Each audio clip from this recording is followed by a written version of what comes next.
Hey there, Flo here. One last time on DLive. Not sure how long we have until it goes dark, but I figured I would go back to my roots today. So my history in streaming, brief and uninteresting as it is I started as a piano practicing streamer. I actually started on YouTube in I think April of 2019 or so.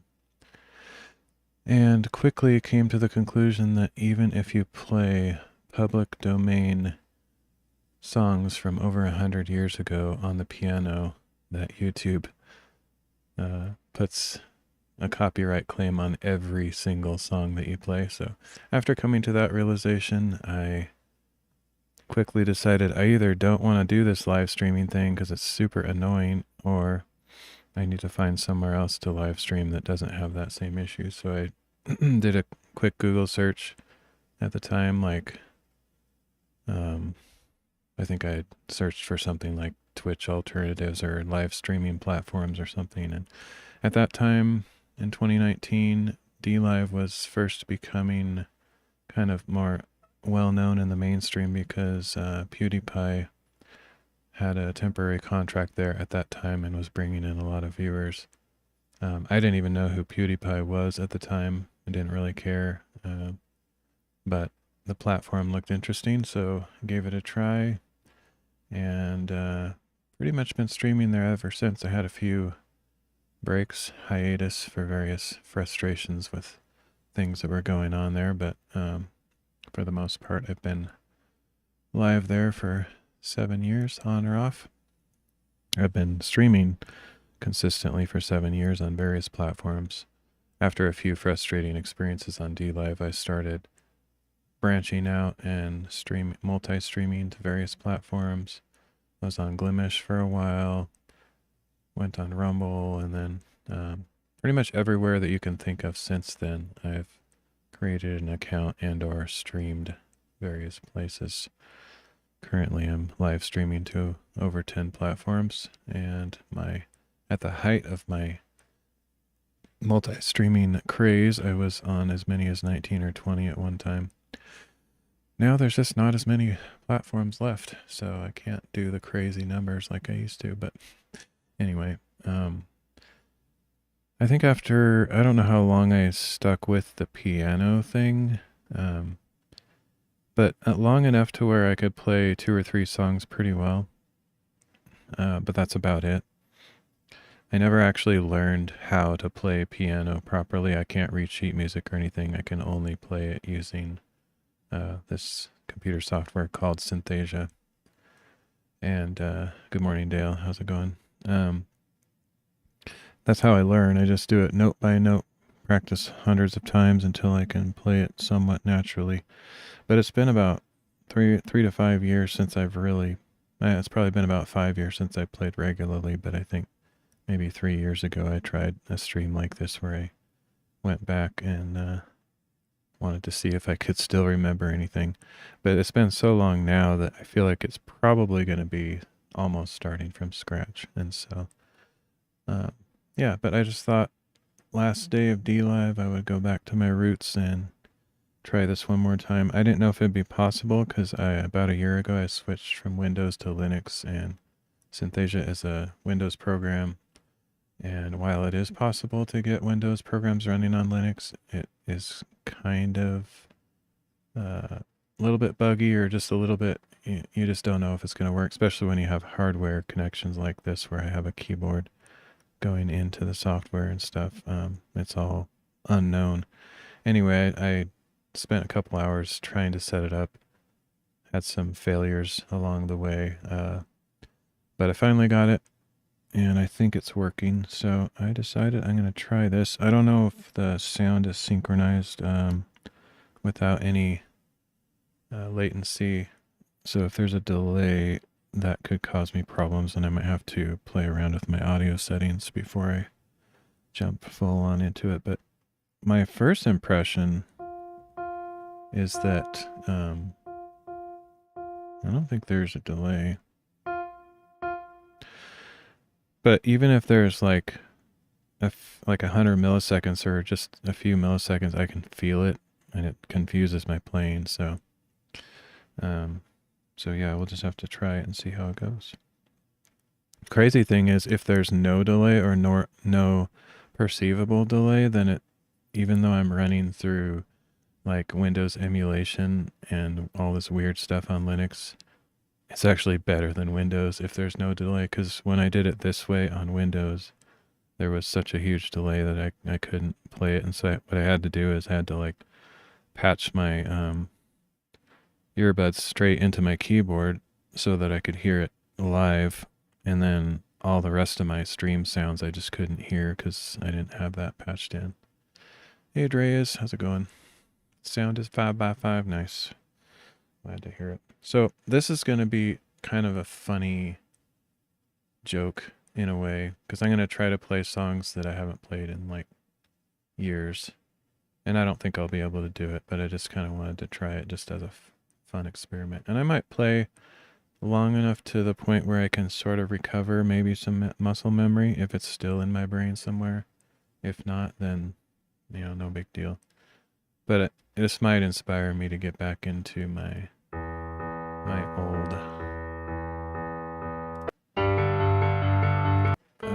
old streaming content stuff. I don't want to get obsessed with it though, because I don't have unlimited time to be streaming like I used to, but I'll just try it out and see how it goes. Unfortunately, all my stats are gone, so it looks like I've never played these songs before, even though I have, but I kind of like that in a way. It's sort of like a fresh slate. So yeah, this is going to be kind of funny, actually. I don't even know what octave this is or anything. This will be interesting. Variety is good. Keep the viewers from getting bored. Yeah, well, you know me. I don't really care if viewers are bored on my channel. In fact, it's kind of a benefit because I don't like a big channel. So if people get bored and don't watch for very long, then that's to my best interest. Sorry for the duplicated. You can leave if you want to, but you're welcome to stay. Let's see if I can get those duplicated messages out. I think I know why it's happening. Kidding. Yeah, I know. I know. Let's see. I think I would have to close my Valora window, which is unfortunate. But I guess I'll do that. Just for this one time until I get that sorted. Alright, so I think it's here. Alright, this is going to be bad, and I'm probably not going to be able to chat very well while I'm playing, but I'll keep an eye on it.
I'm actually amazed that I can do it this well. I didn't think I'd remember anything.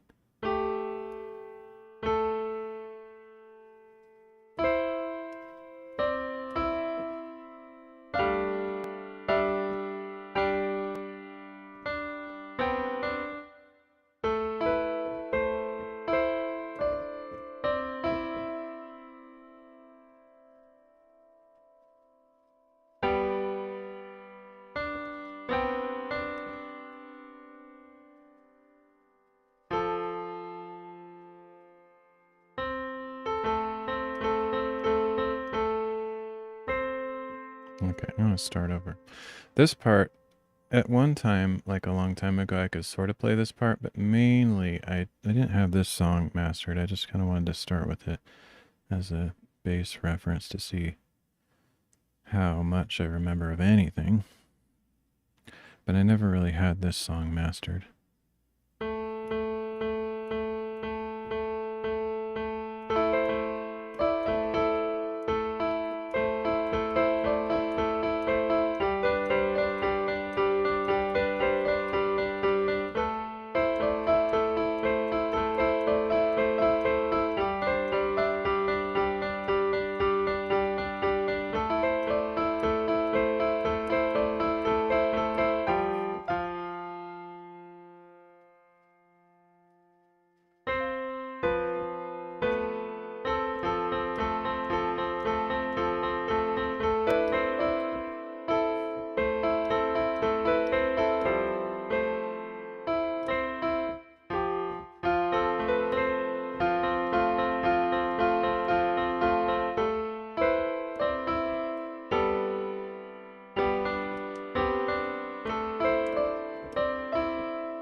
Wow, this actually hurts my wrist too. I haven't played in so long that like I have to rebuild my finger, whatever, everything, all the stuff that I don't know the names for.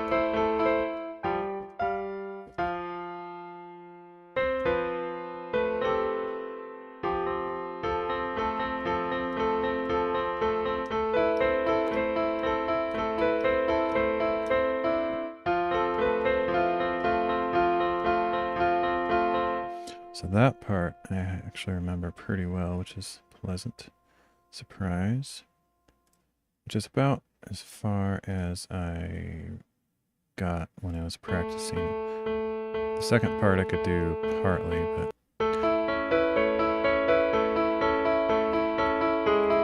this is kind of one of the only two songs, or there's probably about 5 songs, but this is one of the 2 main ones that I could actually play pretty well. But I don't know if I still can. Certainly not from memory. I used to be able to play this whole thing from memory even without the software for the most part. But I don't think I can do that anymore.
Oh man, this does not feel familiar at all. Whew. I was hoping it would just like click in my brain, but man, I think I have to relearn this song. It's pretty Maybe eventually. Sometimes, like, when I've had long absences of playing it, I can't really remember it, but then, like, all of a sudden there's this magical moment when it just clicks, but I think it's going to take some serious time on this.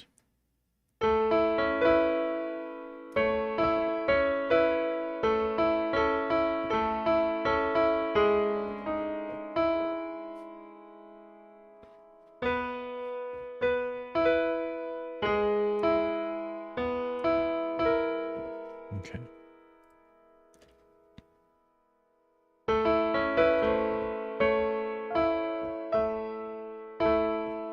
Okay, let's just try it in my brain here.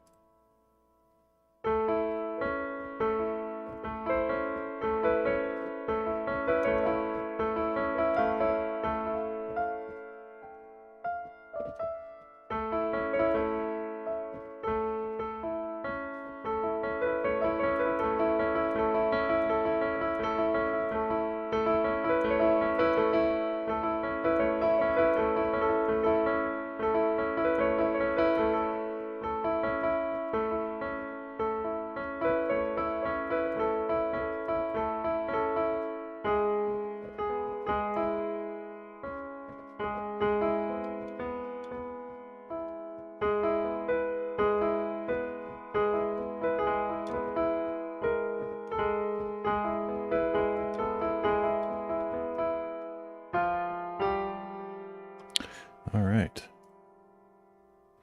Well, yep, that's going to be a long road to recovery, that's for sure.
I need to move this. I can't even reach that stuff.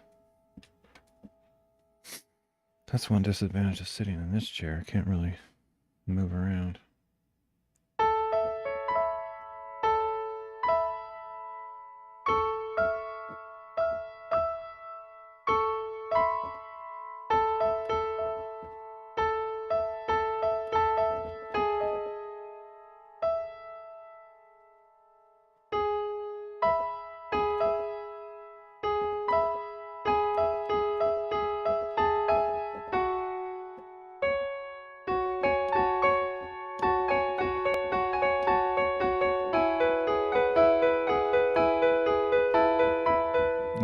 this part is impossible. I don't remember where to put my fingers. Let's see, here, there.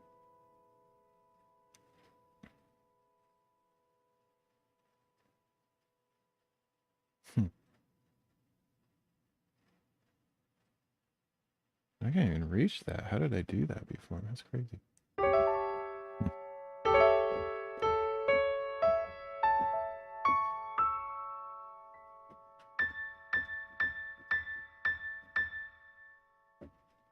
Ah, that's hard.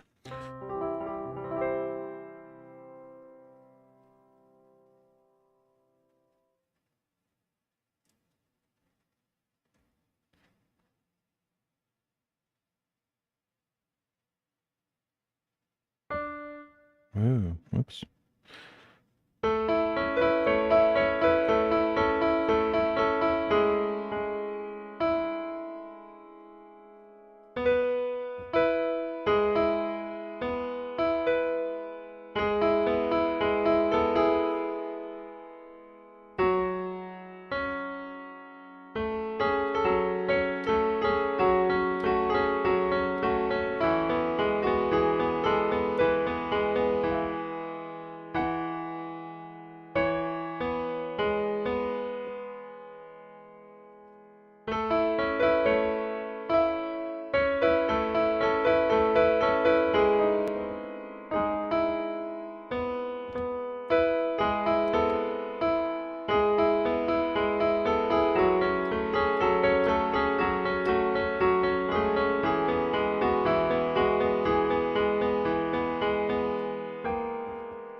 Wow, this part I don't remember at all.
Phew.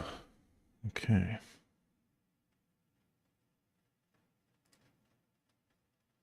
Getting better a little bit.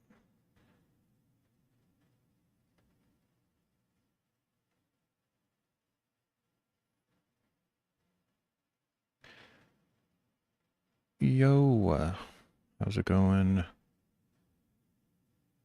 Dr. Firefly. Getting back to my roots, trying to play the piano again, but I suck. It'll take me a while to get back to where I was, that's for sure.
Thanks for the follow on Kick. I think that was a lemon too. Thanks for the lemon.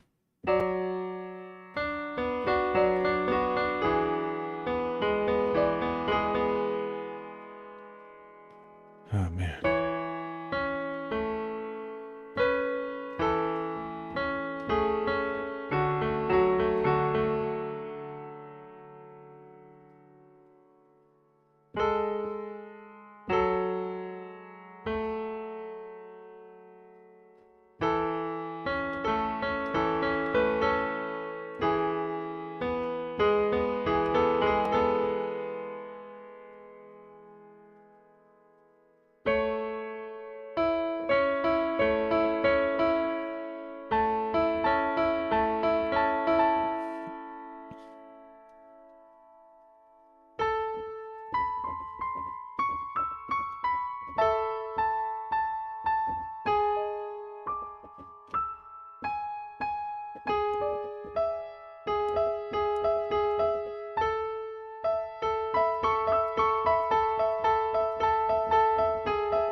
Here we go, this junk again.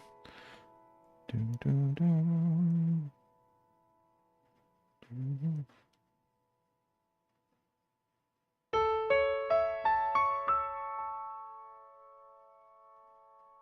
I can't even reach that. That's sick. No, I have the wrong fingers on the keys, that's why. Okay.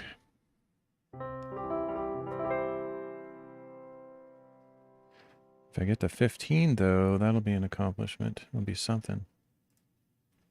Then I'll try another song, just for good measure.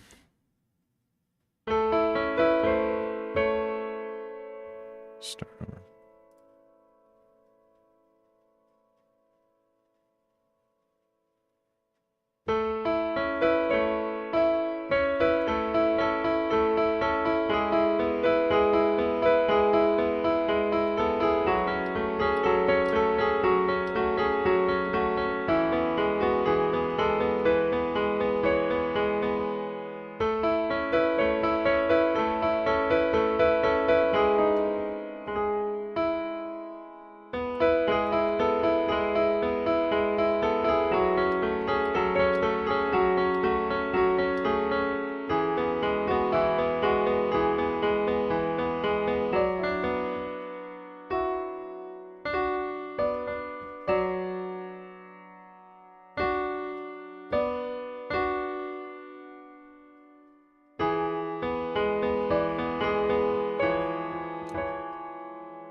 Hmm.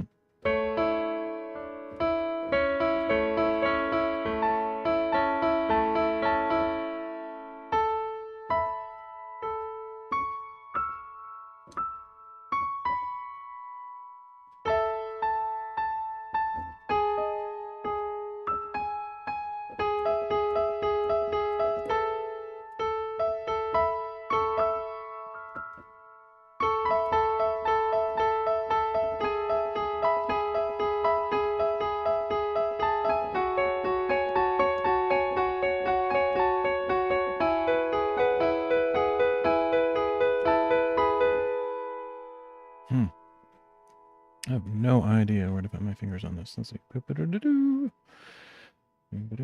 go.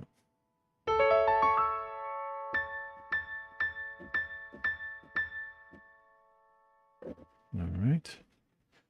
Tiny bit better than last time, but not enough to get 14 out of 15. It's cool that this is working, though. I'm very happy about that. There is no latency whatsoever that I can detect. It's got to be like 10 microseconds or less. It's just perfect. I like it. The only thing that I would miss, though, is the way I used to do it is I would actually patch the sound from the output here to the input of my computer so that I could capture the actual sounds from the piano, like, because it has a lot of cool instruments and stuff. And I could do that way again, but it has its drawbacks as well. Since I'm just using an analog, like 3.5 millimeter jack, it's not the best quality sound. But anyway, I'm actually using a virtual instrument right now that's just built into the software, so I can't actually change my instruments on here on the keyboard and have it show up that way on the stream, which I kind of miss because they sound pretty cool. All right, let's try this again.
Okay. Yeah, it gave me something for that. Surprised.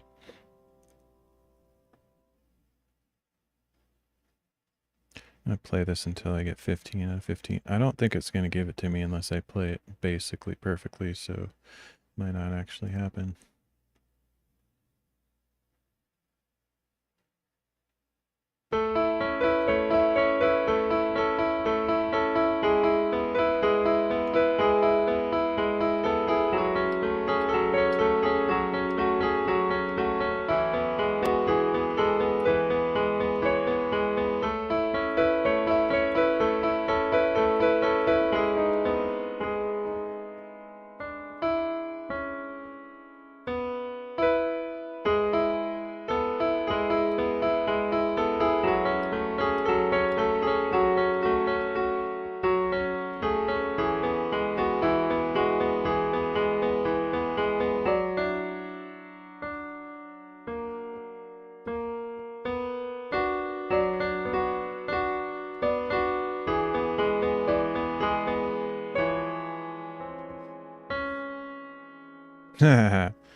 Highlight, clip highlight that will be the worst performance of my esteemed streaming career. Lost my place. I'm gonna start it. Ow, my back, man. I need like a giant pillow behind me because I'm not like leaning against the pillows on this couch. I'm just like floating. Ugh. I used to play on a better chair, but if I like do this regularly, I'll have to get a different chair because this is garbage. I kind of want to get rid of this stupid chair anyway. It's like junk. I think it's really bad for my whatever body.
Yeah.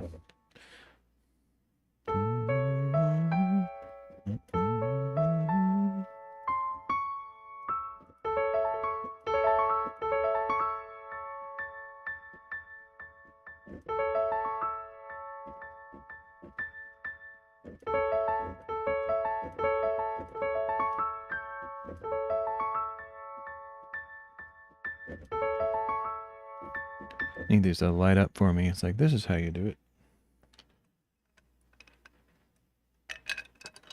My first keyboard actually had light up keys, which was really nice.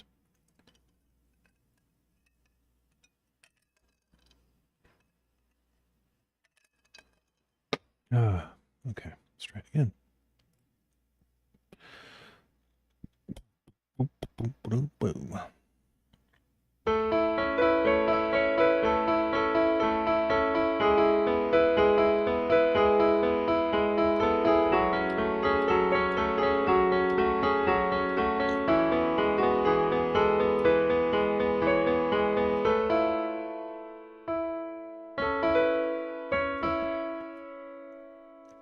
Back. Quit. Blink.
No.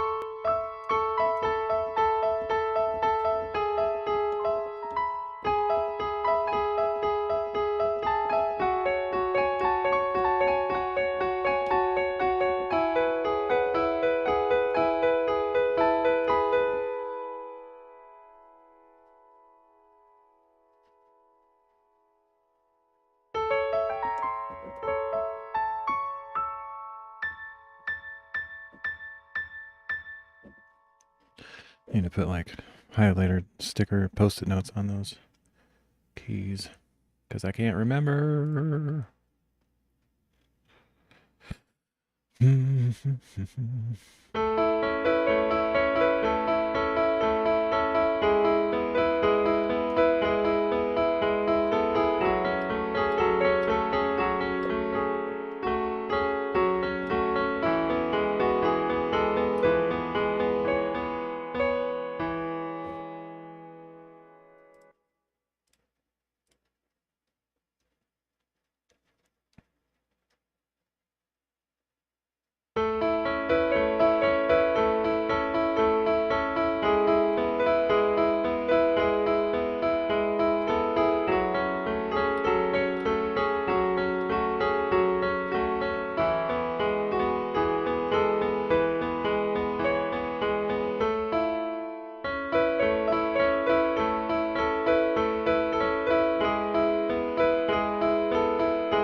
Can't seem to get that part.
10 mistakes.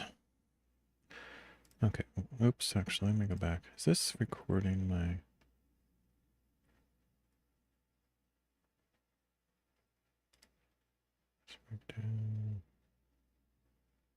Can't remember how to use this program. Concerned. Oh, here we go. Yeah.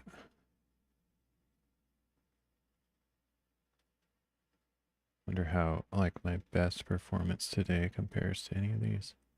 Wonder if the, like, since this is on Linux, if, you know, instead of Windows, if it's actually recording everything properly.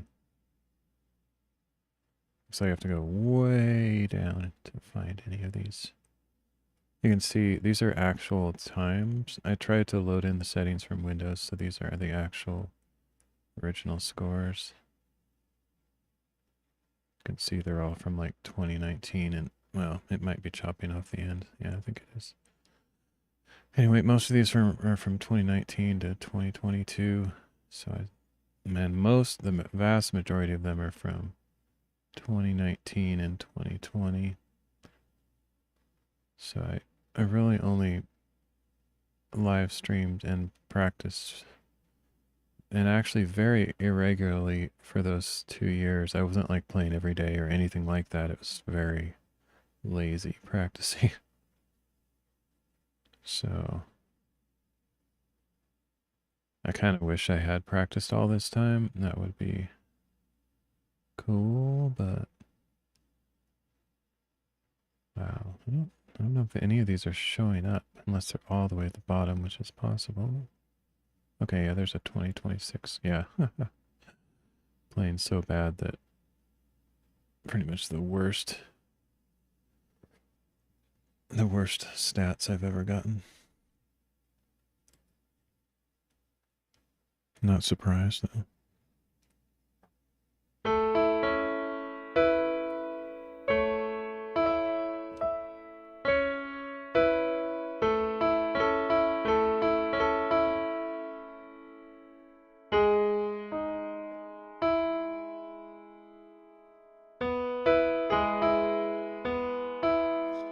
Man, if I just like try to think about it, I can't do it. But if there's remnants of muscle memory in there, because if I look at the notes individually and try to play it, I can't really do it. But if I just almost block out my brain and don't even look at it. There was a time, and maybe if I practice again, I could get back to that. But there was a time when I could do this blindfolded because it was all in my muscle memory. Now, no way. But it was fun to try that because I think that really reinforced it for a while till it started fading.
Oh, that was not too bad.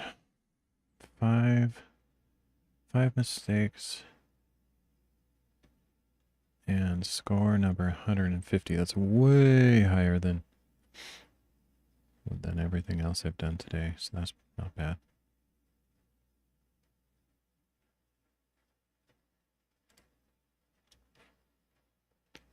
Oh man, my back hurts.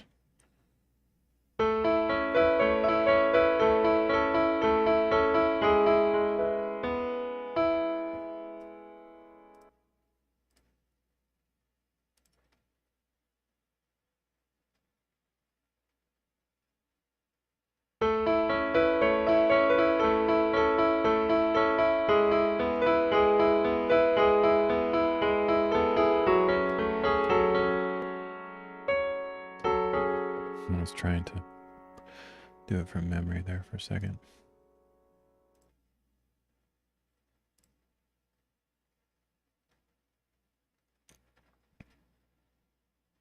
You know what? Let's go full on flow mode.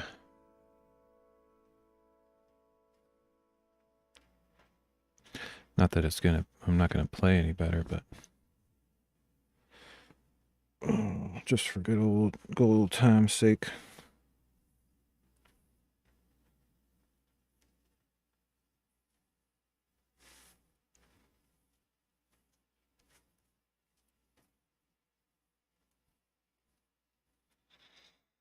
There we go. Got my Superman shirt on. It's me.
Can't get it.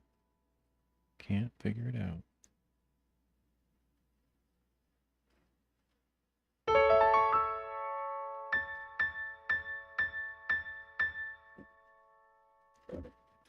That was way worse than the last time. What? Okay, I was going to say, it gave me... I don't know how it does its scoring. Some weird algorithm that I don't understand, but it gave me 10 out of 10 on the hands, but not on the both hands. That's interesting. I don't know why it gave me anything for that garbage.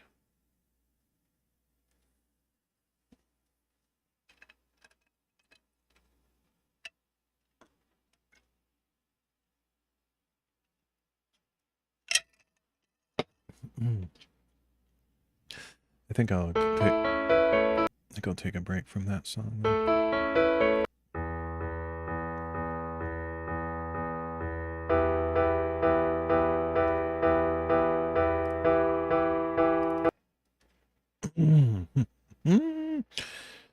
Let me see.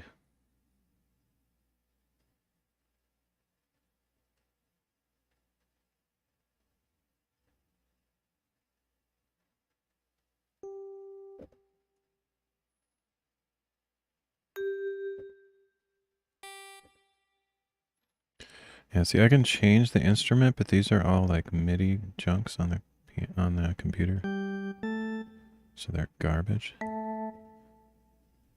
But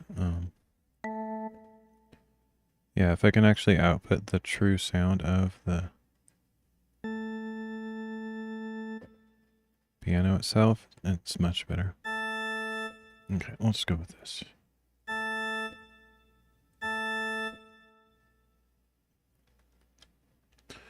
Here's another song that I used to be able to play. Ugh, got hair in my mouth. That's the worst.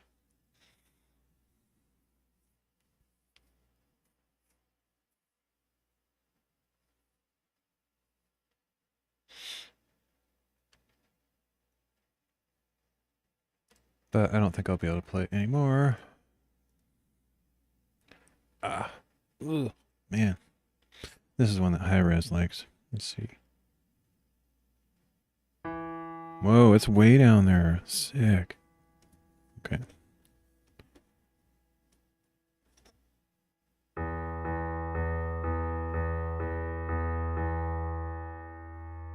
I won't remember this at all.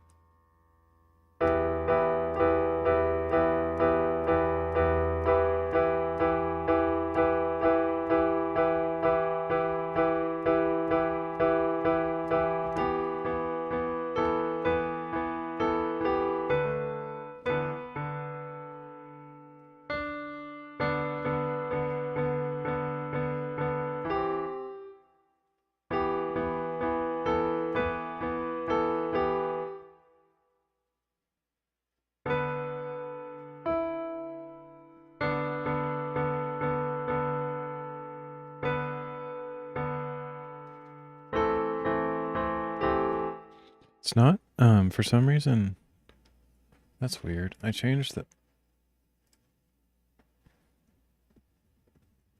instrument, but it didn't work.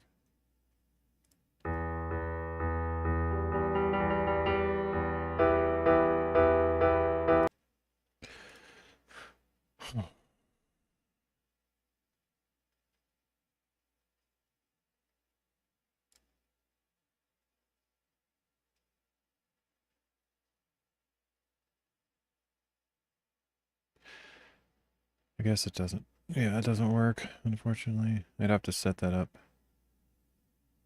with the audio input like I used to do, so I can only play the piano, basically.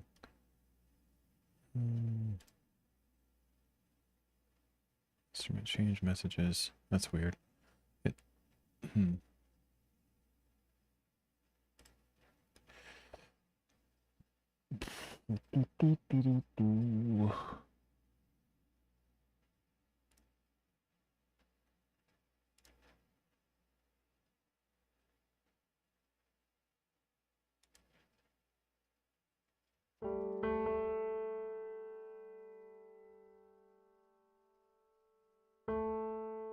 Yeah, it doesn't register the instrument changes for some reason.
Oh,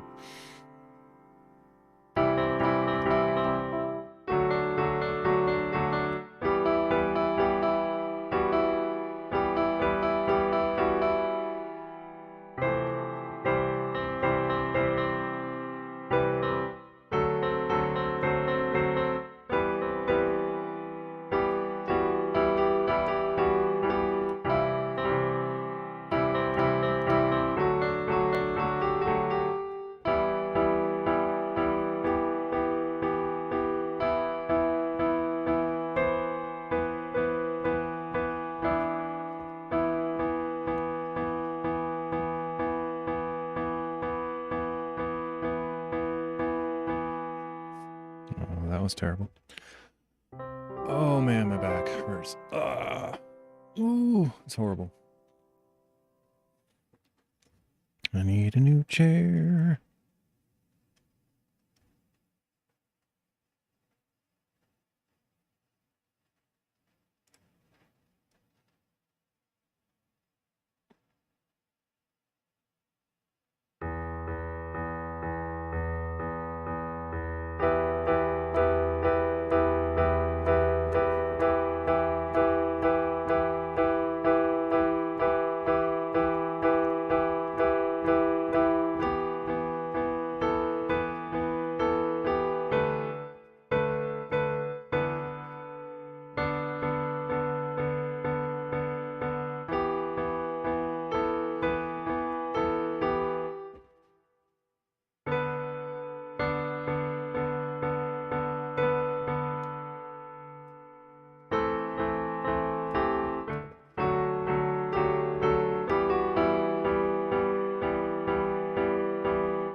Let's start over.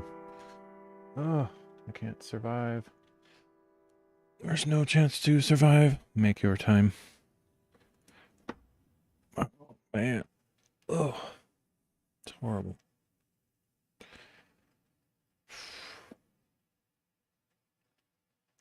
I should probably make that.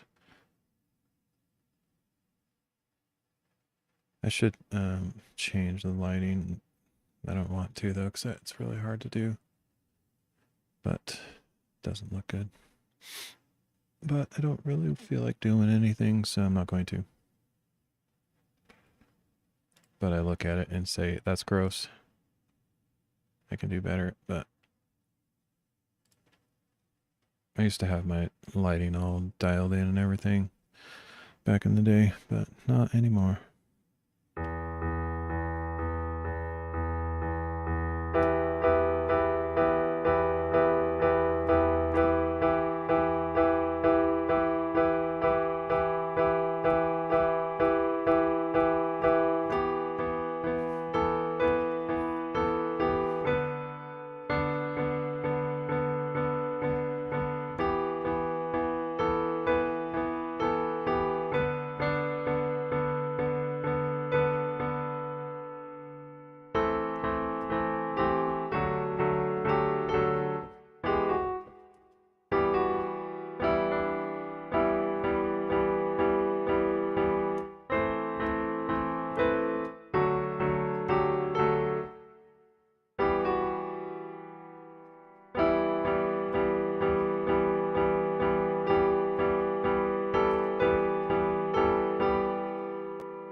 Pepe. Pepe and Pepina. You guys have anything to say? It's the last stream on DLive. You guys remember DLive, right? Of course. That's where you guys met. You guys met while we were streaming on DLive. Yep. Pepe with all his crazy stickers. Pepino never really got the same fame that Pepe had, but yep. They went on lots of adventures after that time. Mostly sitting around, but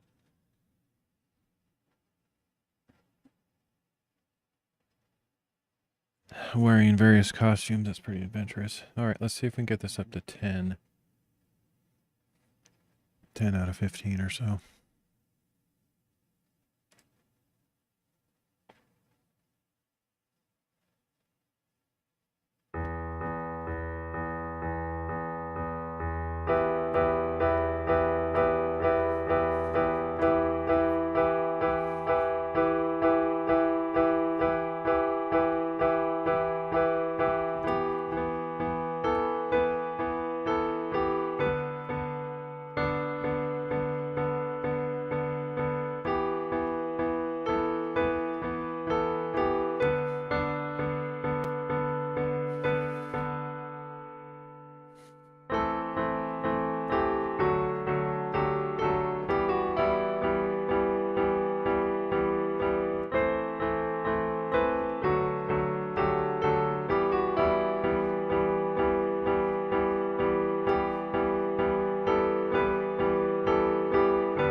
I can actually see your messages. I'm just ignoring them for the time being.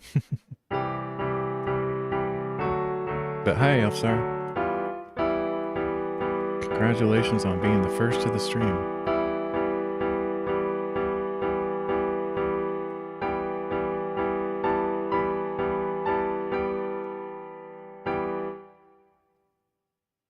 My messages were not popping up as well. Oh, gotcha. Are they popping up now?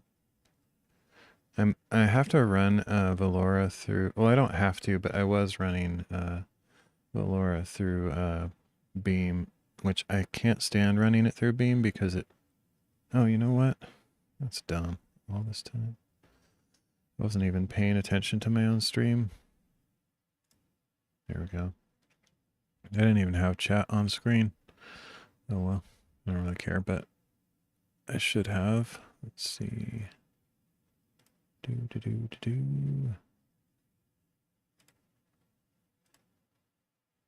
glad you mentioned something that caused me to think about it, though.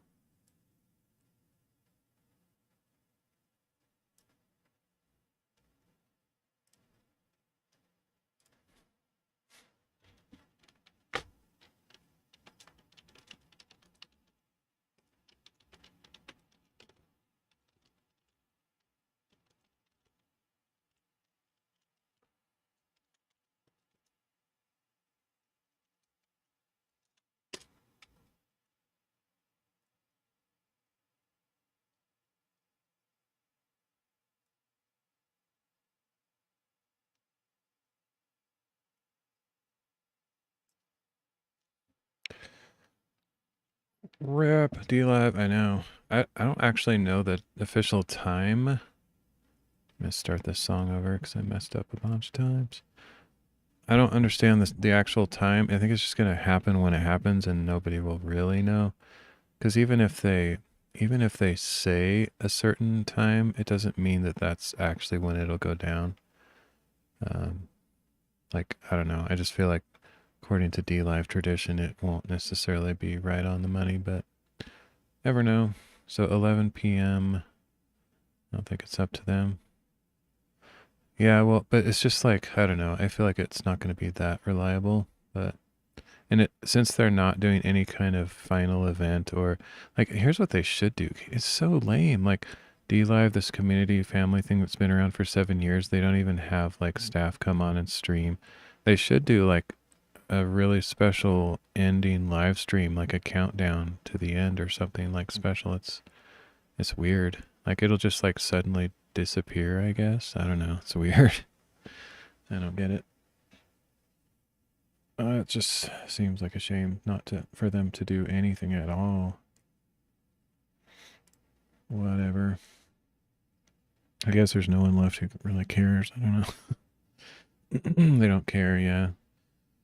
But you would think surely someone on the staff would care enough. Like if I was a staff member, I would just rebel. I mean, I don't know. I guess you wouldn't want to get in trouble, but just like make your account and go live and say, hey, this is me. I'm DLive staff. We're going to do a last stream. I mean, I don't know. It's just weird. Very strange. Whatever. Very anticlimactic.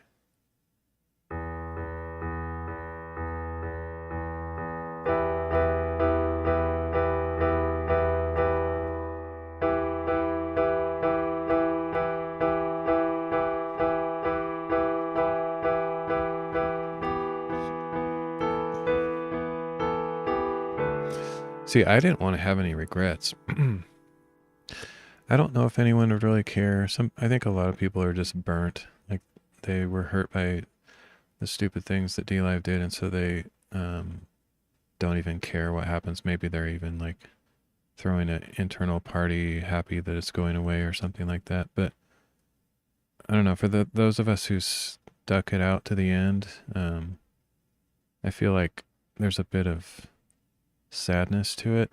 At least there is for me, and so I didn't want to regret like not streaming something at least a little bit special at the end, so that I can say I did my little part to bring a close to things. You know, I didn't plan a big old party thing like you did. Your thing was super awesome. I don't have any connections really. Had I still had the connections I used to have, I would have brought like a bunch of global partners and verified partners back, because I used to be pretty well connected in the community back in like 2019 and 2020 and stuff. But yeah, most of the people that I was connected with left not long after that time, and so even if they're still out there somewhere, I don't know if they wouldn't even barely remember me at this point, and I wouldn't have enough influence to get them back for one special stream. Curious what you want to see happen on PhLoReVeR. Well, first of all, I think that the Elfsar should start spelling it correctly. That's what I want to see on PhLoReVeR. Other than that, I don't know. Honestly, it just needs more people. Because I've seen this happen time and again. I mean, PhLoReVeR is cool and all, but I've seen about 5 to 7 platforms pop up that are similar to PhLoReVeR. Like Glamesh was one, Live.space was one, and a couple others over the years that they seemed like they had a lot of potential and a lot of backing in the initial phase, and then they just phased out. Beam is another one. Beam is still around, but its initial excitement has kind of worn off, so people don't really talk about it anymore. So just like they lacked on DLive, there needs to be a buzz that keeps going, and it can't be about spending money on expensive streamers to get them over to the platform, but there's got to be A lot of social media presence, which I hate social media. I'm not on social media. I don't have social media accounts, but that's still a thing for Von TV, Party, Glimesh. Yeah, Noise had a lot of potential as well. They're all just, most of those are gone. Vaughn is still around, but there's no excitement around it anymore. And then of course Pilled and stuff. I feel like Pilled and Velora are just, they're not in their infancy. I mean infancy. Like Velora's in its infancy, so it's starting fresh. Pilled's been around for a long time, but it's getting like a new energy because of some of the people going there from DLive. So I think both Pilled and Velora have a chance to seize the opportunity. And what that looks like, honestly, I don't know. Because I used to be in marketing and stuff, but I gave up that life like 11 years ago. So, and I also gave up a lot of my oomph in the streaming community a few years ago too. Yeah, well, I agree with you that Pilled feels like MySpace, but all it would take, I mean, you can build a community on grassroots tools if the people are there. Like the platform can be ho-hum or not like 100% ideal, but if people are getting excited about it, it doesn't really matter. And also, if there's enough people there, there's going to be volunteer community members that say, hey, you know what? You need a CSS refresh, and they'll just like volunteer their time and say, yo, here's my redesign. What do you think?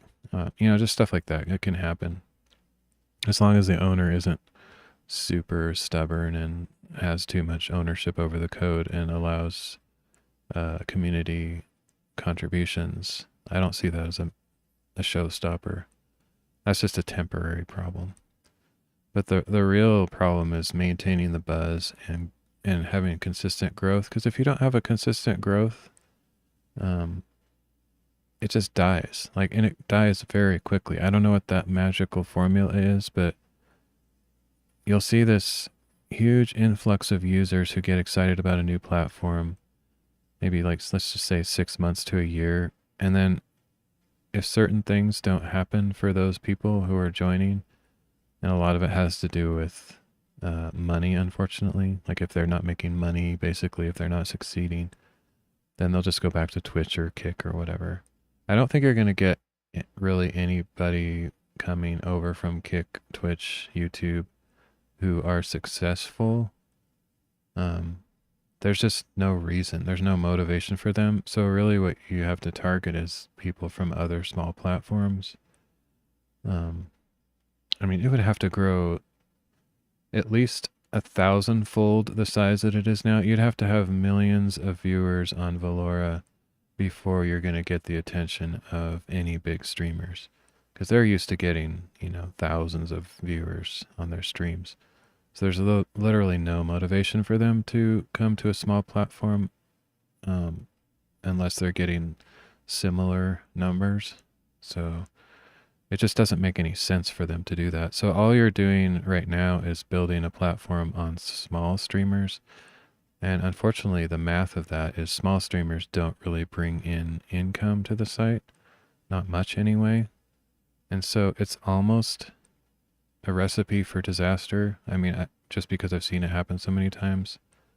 So I understand why they pay to get certain big names over there, but it doesn't work unless you have enough viewers to support them, and all their viewers from the other platform migrate over, and those viewers don't just hang out on that one famous person's chat. They gotta spread around. I mean, how do you get that to happen? I have no idea. You gotta motivate them. You gotta give them incentive to spread the love around. I have no idea how to make it happen though. That's for the big wigs. I feel like, I have some ideas and stuff. All the people in the community have certain ideas, but I don't know. It sounds lame, but sometimes I just don't try to balloon my brain out big enough to think of good ideas because I'm just like, I'm not getting paid for this. Why should I put my energy into all this stuff. Plus, I don't want to be the one they blame when it fails, because honestly, small platforms have like 2 strikes against them, and they're just barely. If anything goes wrong, then everyone flees and goes back to Kick or wherever they came from. So it's a really difficult thing to do. I know it sounds like a downer, but it's just, how can you not be that realist if you've seen it happen like 10 times over and over and over again, you know? But whatever. Yeah, Dale is a mod. I could make you a mod too, Elfstar, if you want to be. So mods on my channel don't have to do anything. You don't have to like ban people, or because I don't even ban people myself typically, unless they're just like a bot or something, but or they're just completely going haywire. It's more of a distinguished, it's almost like a, what do you call it, OG badge kind of thing. I like to use my mod as kind of my friend OG kind of thing. So Amazon could pull the plug on Twitch at any time. That's true, but yeah, I agree. But that's way less likely than all these other. Here's the thing, if Twitch or Kick go away, or YouTube drops its live streaming functionality, you have one of two things. All those people are going to migrate to random little platforms, which I guess they'd have to if that's their job, you know? They're making X amount per money supporting their families and their luxurious lifestyle. They're not just going to give it up entirely. So they either have to go to a small platform or just give it up entirely. But that's like a ridiculous case scenario. Like, the likelihood of Twitch, Kick, and YouTube disappearing overnight is 1 in a million. But the likelihood of these small platforms not meeting their goals and shuttering the doors is way more likely, just because we've seen it happen 50 times. But yeah, I mean, it's super unlikely. Even if one of those 3 platforms went away, they're not all 3 going to go at the same time. And here's the thing, if one of those 3 platforms disappeared, the people would go to the other 2 that are left. They would not come to PhLoReVeR. That's just reality. Very few. So basically, I think you need to target like lower tier to mid tier, not even mid tier, just mostly lower tier streamers to get them interested in PhLoReVeR or PhL'd or whatever. Because they're the only ones that have nothing to lose by trying something new. The big streamers literally have no interest in trying small platforms. They've already tried it in the past. They've been burned 2 or 3 times. They're like, I'm done with that. My career's on the line. I don't have time for this nonsense. That's just the reality. So that said, nothing wrong with hopping on a new platform, see where it goes. Yeah, you might get some people restreaming the multi-stream, but you got to find people that are actually watching their chat. Like one example, well, Gen Z was always pretty good at that when she was streaming on Twitch and DLive. She gave equal attention to both platforms somehow. It almost felt magical and possible because she had so many viewers. And another streamer that I know that does that really well is Captain Jen E. She's probably someone you guys don't know, but she's on Kick, Twitch, YouTube, and TikTok. And she gives pretty good attention to all of them. And she has like 100,000 subscribers, or not subscribers, but followers, whatever, on YouTube. Like millions of views on TikTok and Twitch. I don't even know, but yeah, she doesn't, like, she says, hey, Flo, all the time. And I'm like, nobody. I'm literally nobody. So you have to do that kind of stuff. Super important. It's the number 1 flaw of restreamers. They ignore chats. Yeah, totally. It's not really in their best interest. It's because it takes a lot of time and it takes a lot of tech setup. Another great example is Gives a Minute. He watches most of the chats, but even he has his limits. Like there's certain platforms that he is restreaming to, but he's not gonna care about the chat that much because he knows they're just like bots and whatnot. I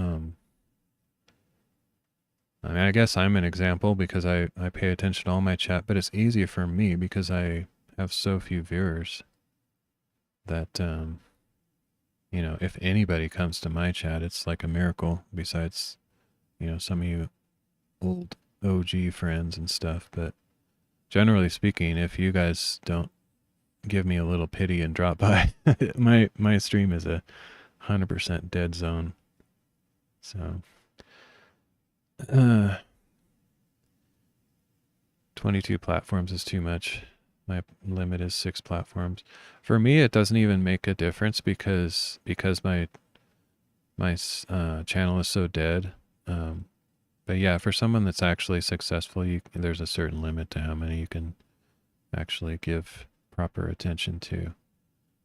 But for me, I figure it's just, all of this is just a fun experiment. So I don't, as everybody knows, not only do I not do this to grow my channel, but there's no one on earth that could convince me to try to do that. That's literally the last thing I want to do. I have absolutely no interest whatsoever in building a successful, viable, growing, thriving channel. In fact, I intentionally sabotage my channel consistently for 7 years straight to avoid that. Like, even if that were possible, I would avoid it at all cost. Like, I am reverse from every streamer that anybody's ever heard of, and that's not changed since 2019. I've said that 1,000 times over. I'm not driven by the same goals that other people are. Not driven by money. I'm not driven by fame. I'm driven by community and friend connections. And guess what? If you have 1,000 people watching, that means you have no friends among them. If you have 3 people watching, all 3 are your friends. I'm an introvert, and it flows into my streaming life too. I don't want 50 million friends. I want 5 lifelong, good, super close buddy friends that, you know, I really care about, you know. Connection has nothing to do with numerical growth. Flo, that's why I stopped streaming years ago. I have no interest in attracting a large audience, but you and I are unicorns, kind of. Yeah. I come here for you, not 100 people in chat. Yeah. I'm very extrovert, so we're opposites in that way, for sure. But I mean, honestly, I don't like set my, what do you call it? I don't set up that philosophy as something that anyone should emulate, because the vast majority of streamers, at least in the back of their mind, if not in the forefront, have this great goal or dream of quitting their day job, making enough money from streaming, and that's all they do for the rest of their life. To me, that sounds like horrible. That's the last thing I want to do, because then you really, unless you have a pretty unique setup, you can't just be yourself. You have to be an entertainer and actor for the rest of your life, so you're not relaxed. You're like performing and constantly innovating. I just want to relax and chill, you know, just be myself. I don't have to perform. I don't have to pretend to be somebody. And that's what I've always wanted to do. And it's rare to have a person that's just being chill in themselves and no entertainment intentionality and be successful. Like, to really be successful, you gotta be a pretender, you gotta be an actor, you gotta have flashy stuff going on all the time, and that's just not my style. Fact is, the vast majority will never make stream a job. Exactly. It's fantasy, 100%. Yep. And for those that don't think that, they really need a reality check. And it honestly, I think that's the most loving, caring advice you can give to a lot of people, because their hearts are crushed in the real world, and they think, okay, if I can make it in the digital streaming world, you know, all of my failures and all of my shortcomings in life are going to be suddenly cured. And honestly, it's oftentimes a recipe for psychological disaster, because the likelihood of a person like that, which is like me, I'm not criticizing anybody, The likelihood of somebody like that succeeding and making enough money to live off of is so slim that it often creates a scenario or an expectation that's going to lead to devastation. So it's better to keep your expectations in check, in my opinion. But okay, enough talk. More cleavage, please. I don't think so. I like that some put work into creating interesting content, but realistic goals is healthy. Yeah. I mean, most people will hear stuff like this and think I'm just a doomer and a gloomer and a downer and a black pill and all that stuff. But honestly, I've been doing this for 7 years, and all of us have too. I mean, let's face it. How many of us can you even name a single person on DLive that made more than $20,000 a year? $20,000 a year is nothing. Like in the real world, you could work at McDonald's and make more than that. But in the streaming world, that is making bank, man. That's like a lot of money. It feels like a lot of money because so few people make it. If you can name a single streamer on DLive that made at least $20,000 just from donations and subs and other income like sponsors and stuff like that, just directly from streaming, I would be wildly surprised. Well, PewDiePie didn't. That's not true. He didn't make it from DLive. He got paid like $1 million or whatever it was, and that was a sham. But yeah, Bannon made that much, but he did it in a very indirect, creative way by his crypto manipulation, and he got kind of lucky. He made like that $30,000 by cashing out his whatever BTT or whatever at just the right second and made mega bank on it, and then he bought the Bitcoin and stuff. But like that's beyond a unicorn. That's like incredible. But yeah, so okay, say you can name one person out of the 6 million users on DLive that made 20,000. Okay, now name a person that made 60,000, which is kind of an average mean income for an American. You're not rich, but you can maybe pay for a four-person family to survive, just scraping by. Okay, then up it to, do you know a single streamer on DLive that made $200,000? I doubt it. There's probably not a single streamer in the history of DLive besides PewDiePie that made that kind of money from streaming on DLive. So this is just the reality. Just giving some numbers here that people need to think about. So yeah, it's just, this is reality.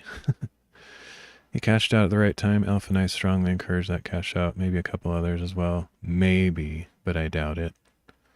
I can't think of any. I don't even think Gen C made that much on DLive. She made that much on Twitch, I'm sure, but like her cumulative added up. And then she's also in a place in the world where her cost of living is less than here in America. But I mean, the majority of streamers on most platforms are from an English Western country where cost of living is pretty high, whether it's UK, US, or Canada, or Australia, you know, those kind of places bring in a lot of the, or even Germany and, you know, some of those other countries, France and stuff. But all of those are high cost of living places. You got to make a lot of money to survive. So if you want to be one of those 1 in a million streamers that make just barely enough to scrape by, that's kind of the dream. The fake dream, the stupid dream, is thinking you're going to be like, you know, Trainwreck or whatever his name, and Aiden Ross and all those kind of guys. Like, that's just a ridiculous dream. But anyway, streaming should be considered a hobby and way to create among friends. If some money comes along, it's a bonus. The money I made was mostly off the platform of DLive. The stream advertised what I could offer. Yeah, but like, most of us just do it like for fun and either semi-retire by some cool, you know, lucky situation. Like I get the impression Gibbs has some money set aside from something. I don't know if he got an inheritance or, but then he also works, you know, on and off and stuff like that. And some other people are living on disability, or their spouse is the breadwinner of the family, and or they're semi-retired from a previous career. That's the general uh, pattern for streamers. It's pretty rare to make enough money to survive.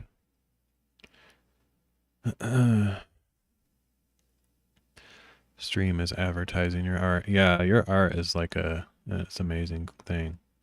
This never became a job. I wouldn't want to do it. Exactly. Yeah. Once it becomes a job, then you kind of start hating it. That's how it was with all the hobbies that I found interesting. If it became something like a job, then it felt like a chore, and I was no longer passionate about it. Because usually especially in art, if it's a job, it means you're pleasing clients. You're not doing the things that are in your imagination and in your mind and passion. You're doing what random people ask you to do, and it might be something you hate, might even be something you don't even believe in.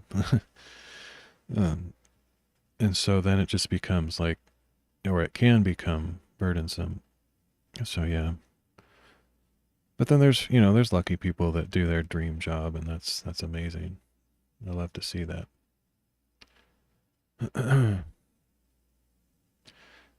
Fourth wall integration of PhLoReVeR is pretty sweet. That is pretty cool.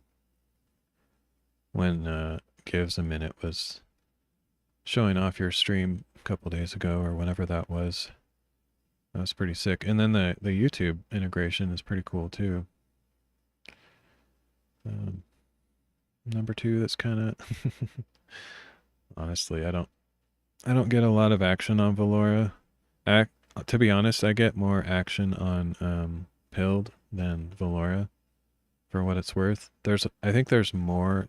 Well, actually, I don't even have to say I think. I know for a 100% fact that there are more active DLive refugees on PhL'd than Velora at this time. They might have accounts on Velora, but they're spending more time on PhL'd. Oh, by the way, Dale, I don't know if you've noticed yet, but It's a May, or It's About People May. I don't remember. I think she calls herself It's a May. She's on PhL'd. She came by my stream the other day, and she brought a whole crew. There's like 5 or 6 people just going wild, including the founder of PhL'd. He's come by my stream a couple times. Can't remember his name, but it's something 1776. Anyway. Yeah, I hadn't seen her in forever. I thought she just kind of swore off the streaming world or just disappeared entirely, but she said that she's been on PhL'd all this time for the most part. So that's pretty cool. PhL'd has been around for a long time, because before PhL'd it was called, or it was Foxhole or whatever. So it's got quite a long history, really. And if you go to their site, there's like a way more streamers on than Velora. I'm not saying I like PhL'd more than Velora. I lean toward Velora over PhL'd. But as far as like a built-in move it over community, since there are more active streamers and former DLive people on PhL'd, you're more likely to get some action like initially there than Velora. My hope is that Velora will grow and, at least equal or surpass PhL'd, but at this point, PhL'd is definitely bigger. She asked me to guest DJ a few times. I was on my birthday. Yeah, I remember that. She won a drawing but never claimed it on my channel. Really? That's cool. That's cool that you intersected, because I think of her as like a ultra OG, like almost before your time. I think she was on DLive before I was. She was like, as soon as I started streaming, she appeared, and we became friends right from the get-go. Because she was one of those people that went everywhere, because she was kind of a Christian lady on a mission. She just wanted to be an encouragement to everyone and build community. She honestly had a big part in building that, I think, just by being everywhere. Hey, MD, good morning. Speaking of guest DJ, I'll be doing that on Melody's stream this afternoon. Nice. Are you guys gonna do a final DLive stream? And there she is. May joined right around the time I did. Nice. So yeah, like a year, at least a year before me. Year and a half or so. Listen, these are how platforms are built by people enjoying spending time on them. Late 2017, early 2018. Yeah. Final DLive stream. Very cool. Very cool. Sorry my camera's way up there. I wanted to get a overview of my piano and stuff, but it's kind of a weird not looking at the screen angle, but I didn't really expect to have a ton of people come by, so probably start in approximately 4 hours. Nice. I was sort of toying with the idea of trying to stay up. I've already stayed up all night, like it's 8 a.m. and I'm up from yesterday, but I'm kind of on an inverted schedule, so I'm not quite at my normal limit yet, but I was sort of toying with the idea of just streaming straight through to the end, but I don't think I can stream that long. I did sort of wish I had done a 24-hour stream. I'm not going to do it, so don't even entertain that possibility that I might do it, but I always wanted to try to do one because I'm a night owl anyway, and sometimes I'm up for 2 days straight. So if anyone could do it, I could do it, but I'm not going to do it. I value my sanity and my health more than that. Get some rest, yeah.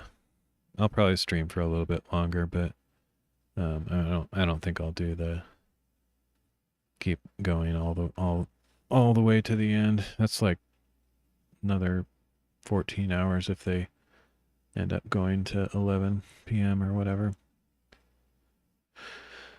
So, yeah. I slept great last night after breaking 2 toes on my right foot. What? How did that happen? Still learning.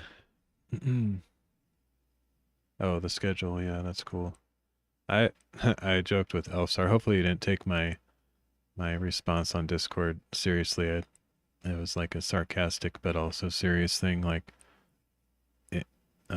it's funny that you should think that I might actually have a schedule, but anyway, I've never had a schedule, and I don't think I could possibly commit to one because my lifestyle is so random. Pops up for me and the team. But yeah, for those that actually have a schedule, it's very cool. I have to say, it's kind of amazing. Some of the features that they're adding to PhLoReVeR. Stuff that pretty much no other platform really has, at least not to the integration extent that they've been doing. It's pretty cool. But honestly, this is going to annoy any staff members that are watching, including people on Beam, including people on PhLoReVeR, and including people on PhLoReVeR.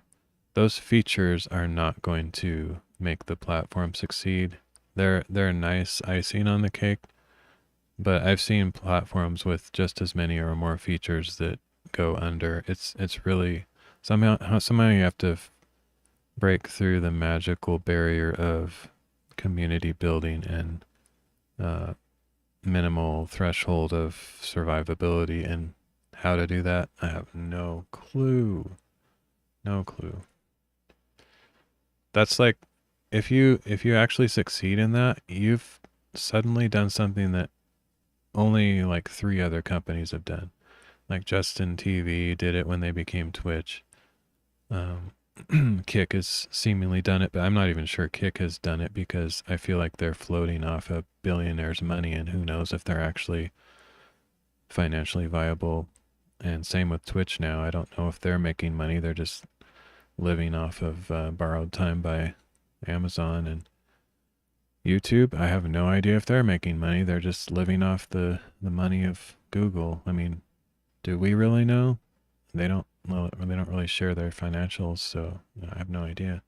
But yeah, if you can actually like make a financial profit, pay all your employees, pay your streamers, and still have money left over, I think you've done something that very few, if anybody, has ever done. PhLoReVeR has, what's that magic word, potential. I'm liking PhLoReVeR a lot, yeah. So can I ask you guys, what do you think would add value to the viewer on Valora? That's a good question. Or even better yet, how can you get viewers to come to Valora? It's kind of the same question, but from a different angle.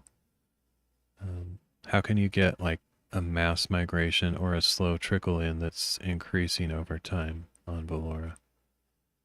Thing is, people want to be where the in crowd is. People want to be where there's stuff happening. They don't care quite as much as we do about the community. Like for us, community is huge. Like I love having friends who are streamers and whatnot. But for them, they want to feel the vibe. They want to feel the energy. They want to feel like they're part of something grassroots and important and cool and hip and trendy and in and all that stuff. They want to meet famous people. Like the majority of viewers want to meet famous people. That's what streaming's all about. You get these famous people that you can interact with, and that's like revolutionary.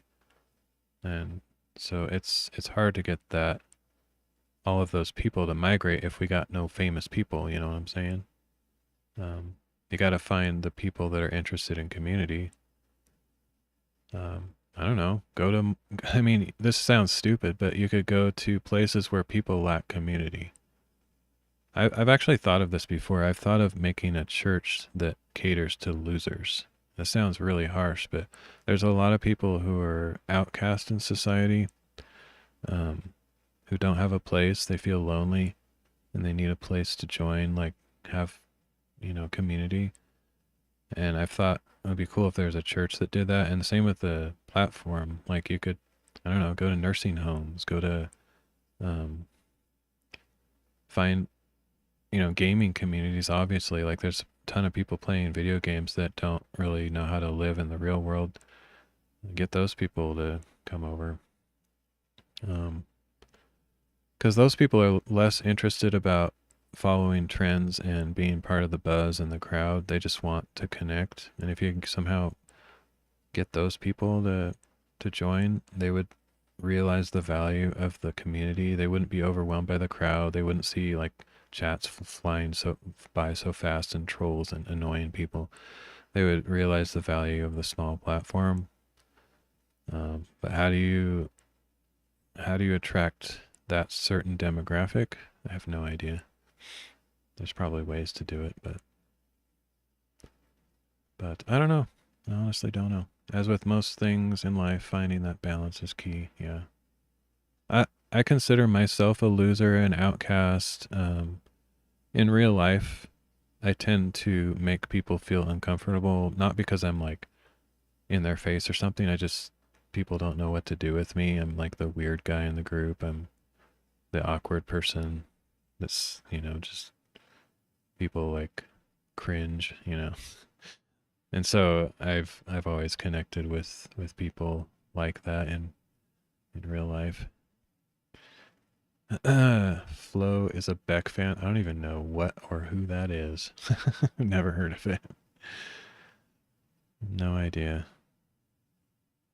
The only thing that sounds even remotely familiar that I know of is Beckett. Isn't there like a baseball card company brand named Beckett or something like from the 1990s? That's the closest thing I know. Beck is a musician. No, I don't know any musicians. Like I'm stuck. My knowledge is stuck in the like 1970s and 80s. No, I've literally never heard of them. I haven't heard of most musicians. I'm not into music at all. I can tell you with 100% accuracy, without exaggerating at all, I don't listen to a single musician that people have heard of. I don't listen to musicians in general. I listen to retro video game music. I listen to Christian worship music. And both of those categories, and classical music, but all three of those I listen to almost never. Like, that's it. So yeah. I've heard of some names, but the only reason I've heard of any musicians is because of live streamers that play their songs. So for example, right now I'm watching that Captain Gen E a lot, and she plays music kind of like Gen C did. and JXO and stuff, and so I hear them saying the names of the artists that they're covering or whatever. But had I not heard those names spoken by those streamers, those are my only exposure to those musicians. And I'm not even exaggerating. That's how little into music I am. Much of my favorite music has a spiritual aspect, not full on in your face praise music per se. Yeah, I'm like in the full on praise music. Like I listen to hymns. Like I'm a guy straight out of like 1920. I don't fit in with my own age bracket, much less anyone after me. I don't even fit in with my parents' age bracket that much. I'm more of like my grandparents as far as my internal guidance system. So yeah, I am pretty old fashioned, you could say. One exception is, and this is dating me quite a bit, but I do like Weird Al and stuff like that, but that's not really liking a particular style of music because he emulates every style. It's more just his nonsensical humor style that I like. Like, oh yeah, if I'm on Gives thing where he's doing the guess the music thing or whatever, Caps game, I don't have a clue on any of that stuff. I never have a clue. At least we don't listen to Gives music. That boy taste is out there. I'm sure he has a good taste in music, but I wouldn't know because I have no taste in music. I love Ben as a good friend. So you don't really like his music? I don't even know. I wouldn't even know what to like. Someone would have to tell me what to like, and then I'd be like, do I actually like this? Probably not. But I mean, in reality, I can appreciate most music, almost anything, except I don't like what do you call it? Scream metal, like super hard metal stuff. I don't know what the name is, but just the stuff where they're screaming. It's like I can't stand that stuff, but I clipped you playing earlier, Flo. I hope that's okay. Yeah, no, that's fine. I enjoy clips if they stick around, like if they actually don't get rid of them. Rage metal is noise, not music. I mean, like I have a, Kamehame Dukin, my friend on DLive and every platform. He's really into that stuff, and he's given me the ability to filter some of it through some lens of appreciation, but I definitely don't enjoy it. Like he listens to Christian heavy metal or whatever you call that stuff where they're screaming, and when he points out what they're talking about, occasionally I say, "Oh, that's a good thought," or "That's a cool idea," or something. But as far as the actual music, I don't like it. Anything on stream is pure game. Yep, of course. And I love clips. I wish they would stick around forever. One of the things that I didn't realize until way too late, just a few days ago, I thought the clips on DLive were going nowhere because they got rid of the clips tab under your profile. Like clips used to be straight up on your profile. And they changed it so you had to go to your dashboard, and it's in a stupid place that I never thought to look. And so all the clips that people were making for the last year or so, or however long it was since they restored them, were just going into, nowheresville, because after a certain amount of time, if you don't save them as a highlight, they disappear. And so I had no idea. Oh, you know what? I'm going to be right back. I forgot something that I should do on my last DLive stream. I will be back in a minute. Enjoy this intermission scream if you want to stick around for a minute or two.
All right, I got my Kung Fu outfit on to match the ninja theme.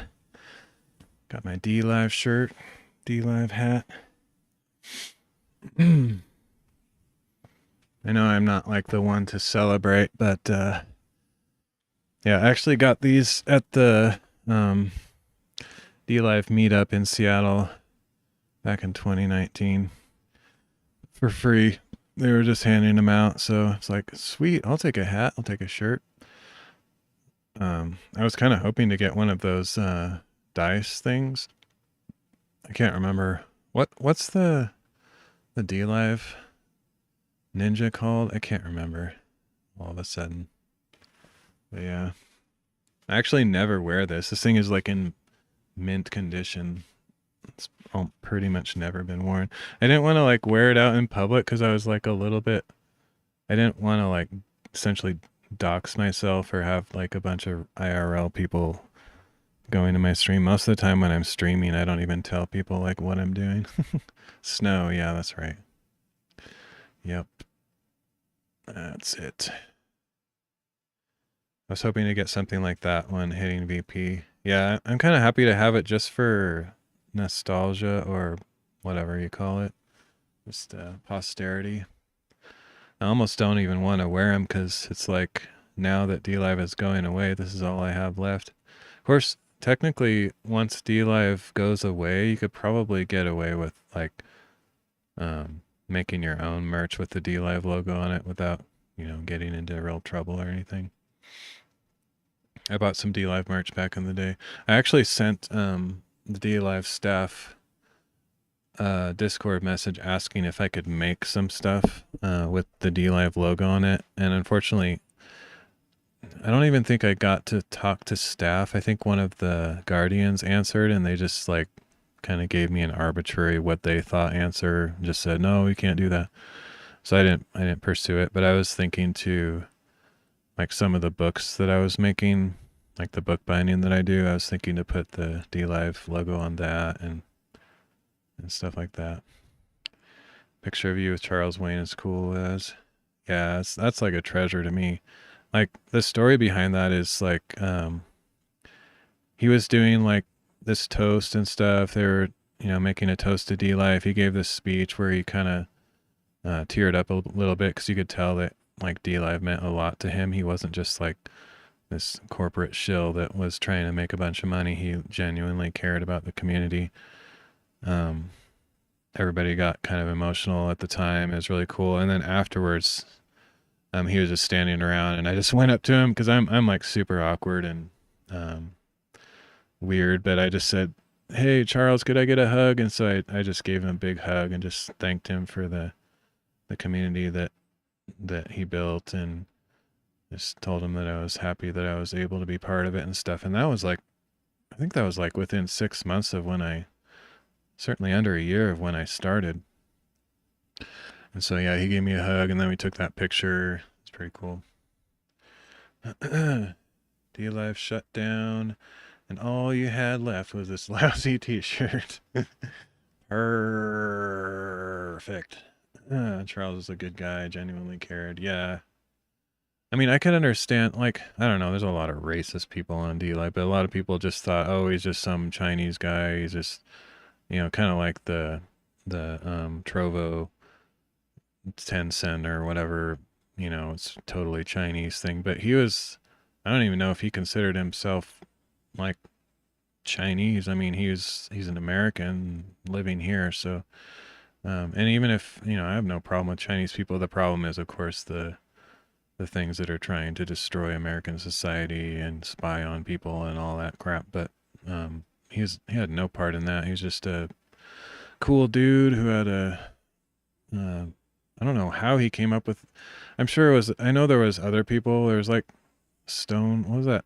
Stone guy, can't remember. There was a couple of people that were in on it from the beginning, friends and stuff. And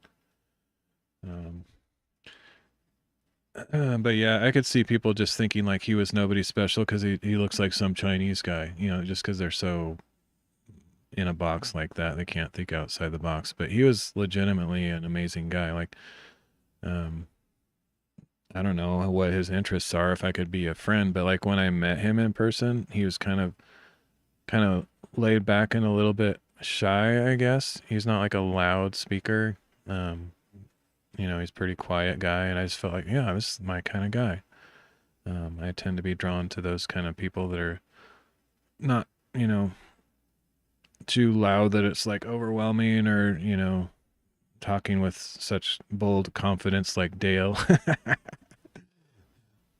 Not that I think I would be friends with Dale too, but you know what I'm saying. I tend to gravitate more towards um, the low key people, guys hiding in the corners, because that's where I'm usually found. Most of the racists went to Pilled. Yeah, that's kind of what I assumed, but honestly, I haven't met any bad actors or annoying people on Pilled yet. Everyone that's come by my stream has been very respectful thus far, and they don't try to steer my stream into political crap that I have no interest in talking about. Um, it's so far, I have nothing negative to say about Pilled from my own experience. Obviously, there's streamers on there that's all they talk about, conspiracies and politics and who knows, Zionism, anti-Zionism, all that stuff that I have no interest in. But I haven't had anybody try to force that on me yet, so that's cool. Valora has zero tolerance for racism. I love that. Yeah, that's cool.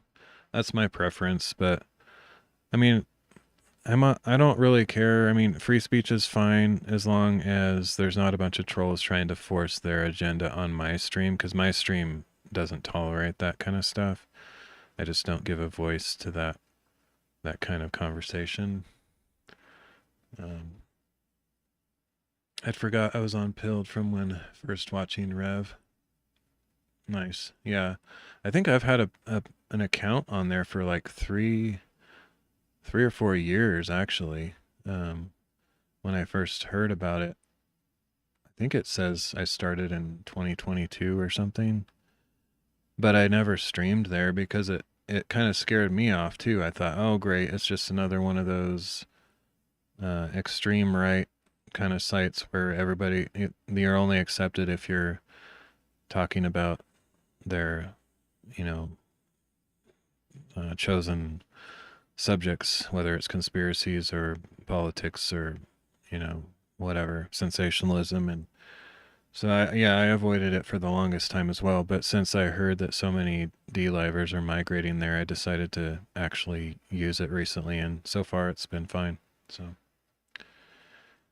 even the name Pilled implied a matrix thing. Yeah, and I mentioned that on my stream as well, that it's also clear what their persuasion is. Like they talk about being open to every viewpoint, like true free speech, but in reality, it's very clear that it's free speech if you're on our side. Like I think they would allow you to say whatever you want, but you're gonna get a gang of people coming after you probably if you're talking like leftist politics or something like that. And it wouldn't be fun or comfortable for someone of that persuasion to stream there, I think. I can't say that with judgment or fact because I've never seen it happen. I just don't think it will happen. People like that would feel very uncomfortable there and probably never even give it a chance. But my guess, based on human nature, is that if that were to happen, they would not be given the same kind of welcome that I'm given. But that's just my judgment. That's not based on experience, so I could be completely wrong. But as if only Pilled people get the truth, their truth, that is. Yeah, like right, my way or the highway, because red means conservative and blue means liberal, and literally red is their version of thumbs up and blue is their version of thumbs down. So basically it has a built-in bias. But I mean, to be honest, I'm red. Like, if you want to call me something, I'm extremely conservative and old-fashioned, but I'm not Republican. I'm not, I'm not into like all that stuff. I'm just old-fashioned and religious, and that tends to put me in the red camp. But even though I generally agree with some of the stuff that they say, it doesn't mean I want to be all about that. You know, I want to avoid that politics stuff because it tends to push people away, and it it it keeps me from connecting from a wide variety of people, and I'd like to connect with everybody that I can and be welcoming to everybody. I don't want to just find people that are exactly like me. That's not interesting to me. As long as you have the same ideology, then PhLoReVeR works. Yeah, totally. I never used Pepe stickers because of the Groiper connection. Yeah, I detached myself from that, as you can see. First of all, Pepe is not actually the Groiper. There's actually a specific frog. It's almost like, you know how there's a Garfield that has new big eyes and smaller head, and then the original, if you go to the red first issue collection anthology of Garfield, the very first one, it's a red cover. You'll see this huge, totally different looking Garfield with tiny eyes and just giant fat cat. The Groiper frog is actually a different frog than Pepe. It looks completely different.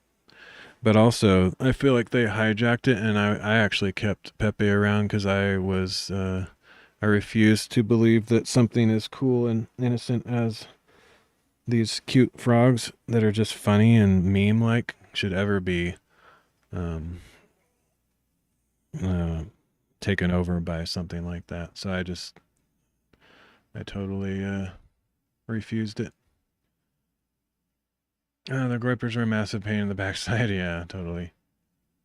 I know your take is different, and I respect that. Yeah, I never use them because they look creepy. I actually like them. I think they're cute. I think they're the cutest guys ever. And they're in love. This is Pepe, by the way, the actual Pepe the Frog, the one that everybody knows, the original one before he got corrupted. He's actually annoyed that people use his image in ways that he doesn't approve.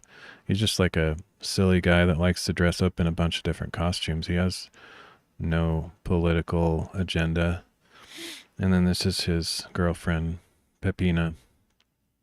And they actually met through DLive, so they're like one of those romantic success stories. Very cool. The original Superman from the 1940s looked very different costume anyhow. Yeah, exactly. He's almost like, from our modern standards, he almost looks kind of chubby. Like they didn't have the defined muscles. It's just kind of like, sort of like the Adam West Batman. It's like, doesn't even look strong. He just looks kind of out of shape. But Ben loves frogs, so he'd be all in. Yeah, I don't think he was ever really into Pepe though. I don't think he was anti-Pepe necessarily, but I'm definitely not. I mean, how could I be since Pepe actually lives at my house? I mean, he can tell y'all what's up. He's not into all that right wing hate stuff. Not at all. The original, like if you actually look up the history of Pepe, the original comic book had nothing to do with any of that stuff. It's just like a kid's book, basically. Where's Hendrik in his sock when you need him? Yep. I'm like a weirdo too, like not in a creepy way, but I have like this heritage that I've taken up, even though I'm a guy. Typically girls are the ones that like this kind of stuff. I don't like dolls and crap like that, but I've always liked stuffed animals for some reason. And my great grandma, my grandma, and my mom were all into stuffed animals and stuff, and all three of those crocheted stuff too. They didn't make these, but actually a friend of mine made these. But just because of that, and I was always closer in personality type to my mom, I just kind of latched on and always liked like plushies and stuff. So I'm kind of weird that way. Even though I'm a grown adult, I still like stuffed animals. Yep. I had no idea Gibbs loves French people. Oui. Yeah.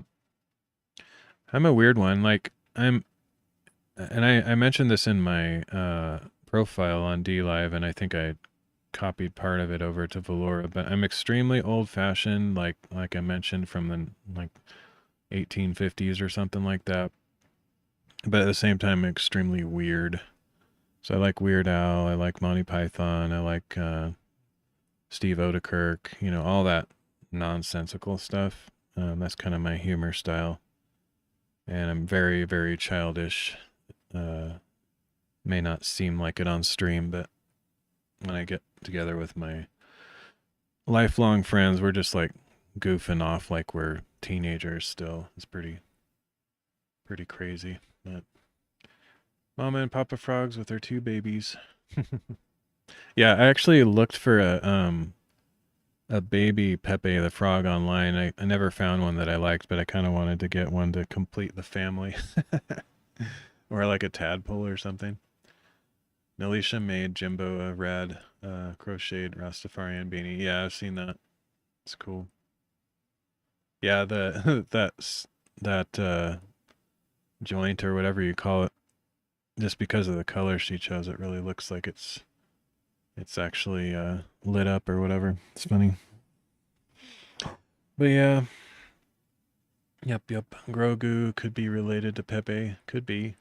I never got into that. I actually have a Mandalorian shirt, but it's just because my nephew gave it to me for Christmas because he's all into that stuff. But I never got into any Star Wars after the original series. Just I didn't like the storylines and the lore. I just felt like they kind of ruined it. So yeah, I haven't been into any Star Wars since like the prequel series. Um, I hated the sequel series with Force Awakens was okay, but then like last Jedi and Rise of Skywalker, whatever they were, those were so garbage. Oh my goodness. I refused to watch them for the longest time, and I finally saw them and was like, oh, this is so bad. They ruined it. Just imagine if the adopted Grogu instead of Pepe. Yeah, I don't know. Grogu felt like a cute grab. Like I I don't know. It didn't strike me the right way. I can get why people like him. He's just this cute mini Yoda thing or whatever, but I don't know. I didn't watch The Mandalorian, so I can't speak to it much, but I just whenever I look at Grogu, I just kind of get annoyed or just like just didn't really wasn't the right imagery or character for me, I guess. I guess it probably appeals to like people that like cute pet videos, kind of the same demographic, and I was never into those. Just like funny pet videos. I don't know. Empire Strikes Back was mind-blowingly cool for sure. For some reason, I even though most people like Empire Strikes Back, I actually liked Return of the Jedi better. I don't necessarily know why, but that's the one that always I think of as my favorite for some reason, but I really like Picard, the 3-year series. Yeah, I never watched it. Of course, that's obviously not Star Wars, but I liked The Next Generation quite a bit, so I'm sure I would appreciate it. Although sometimes it gets a little bit annoying for nostalgia bait and seeing like everyone super old and feeble and, needing wheelchairs and canes and stuff, acting like they still, have the ability to save the universe. But I don't know what the series was about, but sometimes it's just like, I like to see them in their prime, and that was good enough. But of course, I'm getting old myself, so the older I get, the less cynicism I have toward things like that, because I can barely move in many cases and have lots of physical ailments. Kind of wish that Mandalorian Grogu was just in the first couple episodes, then more adventures with Mando. I just wanted more stories set in that universe. Yeah, I mean the universe, like George Lucas's stuff, the whole thing, like all the legends, all the books, all the comics, all that stuff is where they should have gone on the video games. That's where they should have gone for material, or at least honored that larger universe. But I feel like they just kept doing the same thing over and over again. Even George Lucas was guilty of that. It's like, oh, we have a Death Star, blow that up. Oh, let's make another Death Star, blow that up. And then in the next one, it's like, oh, let's make a planet killer. It's like, really? You don't have any new ideas? It just got old. It's like, come up with something different. Bounty Honey stories with Star Wars just being the setting. Yeah, that's cool because they had all those different bounty hunters. It could have been something similar to Guardians of the Galaxy or whatever, where they just go all over the place and see different alien cultures and hunting for whatever. It's an interesting idea. Want to thank you for your years of IRL streams. I really enjoyed those. Yeah, no problem. That's what I enjoyed doing the most as well. I like it. Okay, guys, gonna head out, set up OBS for later. Nice. Cool, MD. I may or may not show up. I'm kind of getting at the limit of where I might end up sleeping all day, but if I'm up, I'll try to stop by at least and say hello.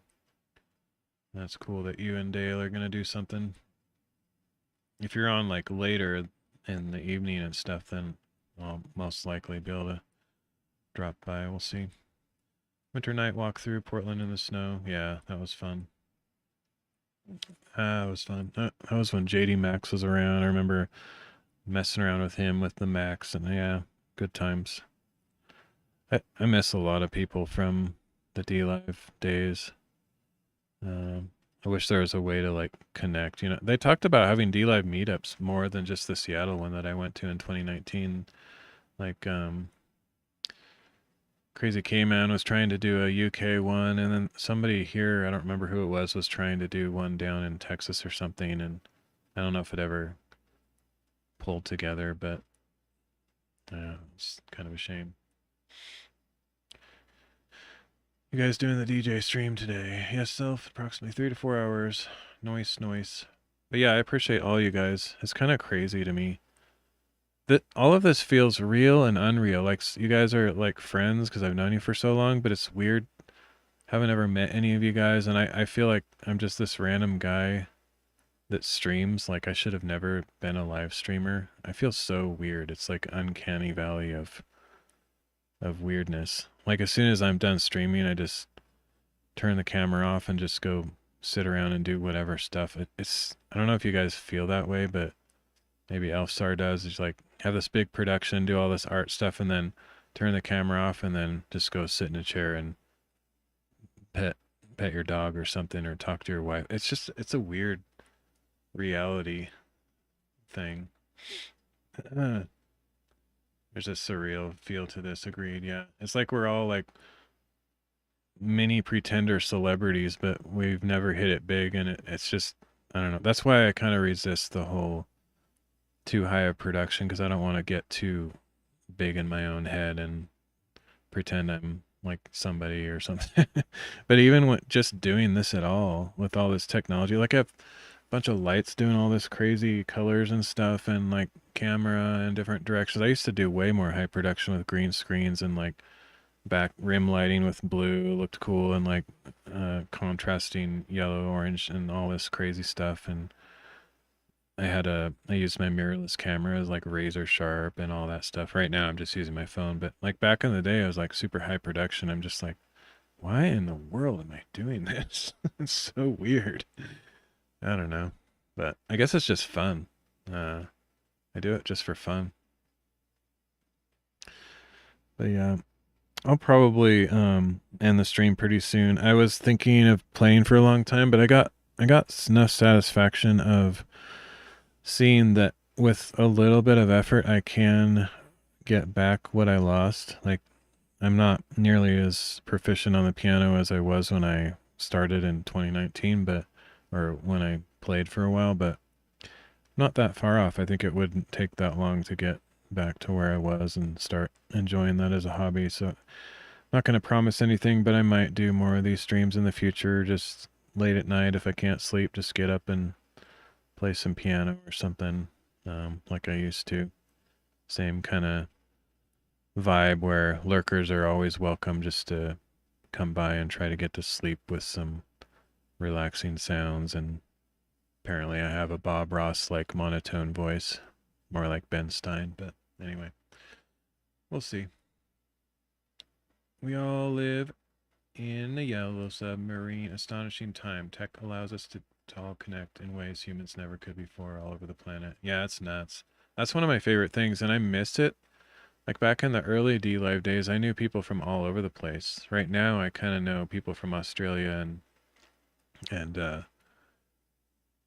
don't even really know people from the UK that much anymore. We used to know a lot of people from the UK, and I knew people from Asia and India, and I don't know. It's cool. I feel like it's mostly Westerners now that I connect with, and mostly Americans or Canadians, other than Gives Minute and his crew. But I don't know. Before it used to feel way more variety, and it was just cool to know people all over the place. Oh, and like Philippines, like Verpix and um, like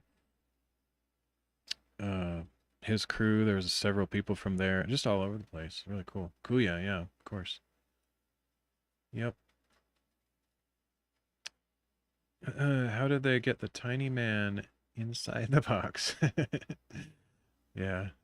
Yep. It, you ever wonder about that? Like what a person looks like in real life compared to their online presence? Like one of the shocking things to me, there was this streamer that I don't know if you guys would remember him, but his name was Hamster Samster. It's just like hilarious. He's a genius comedian guy that was on DLive, and very quickly he rose to prominence, and he actually became a staff member for a short time. I don't know whatever happened with that because he disappeared, but I happened to be his friend throughout that journey. I mean, not he wouldn't call me a friend, but he knew who I was, and I hung out on his streams all the time, and really appreciated his stuff, and because he was kind of that nonsense style that I like.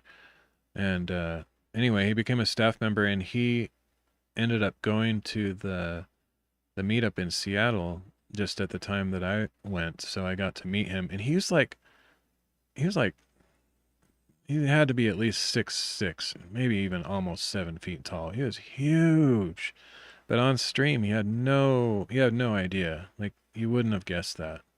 So weird.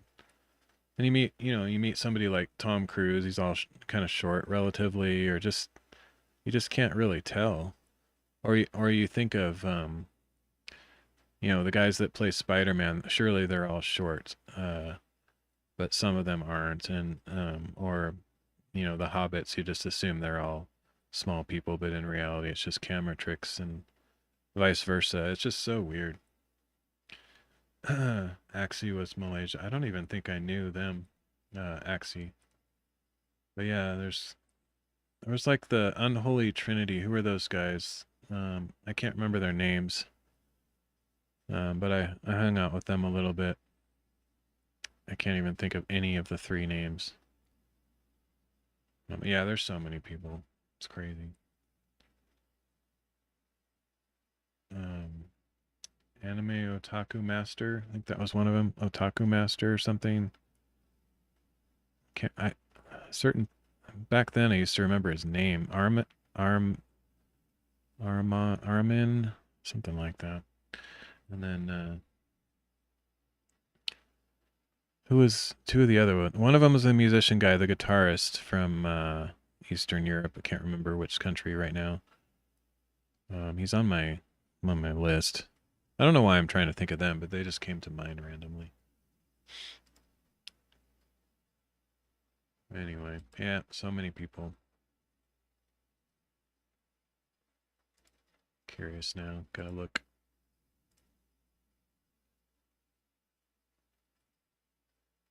Music streamers.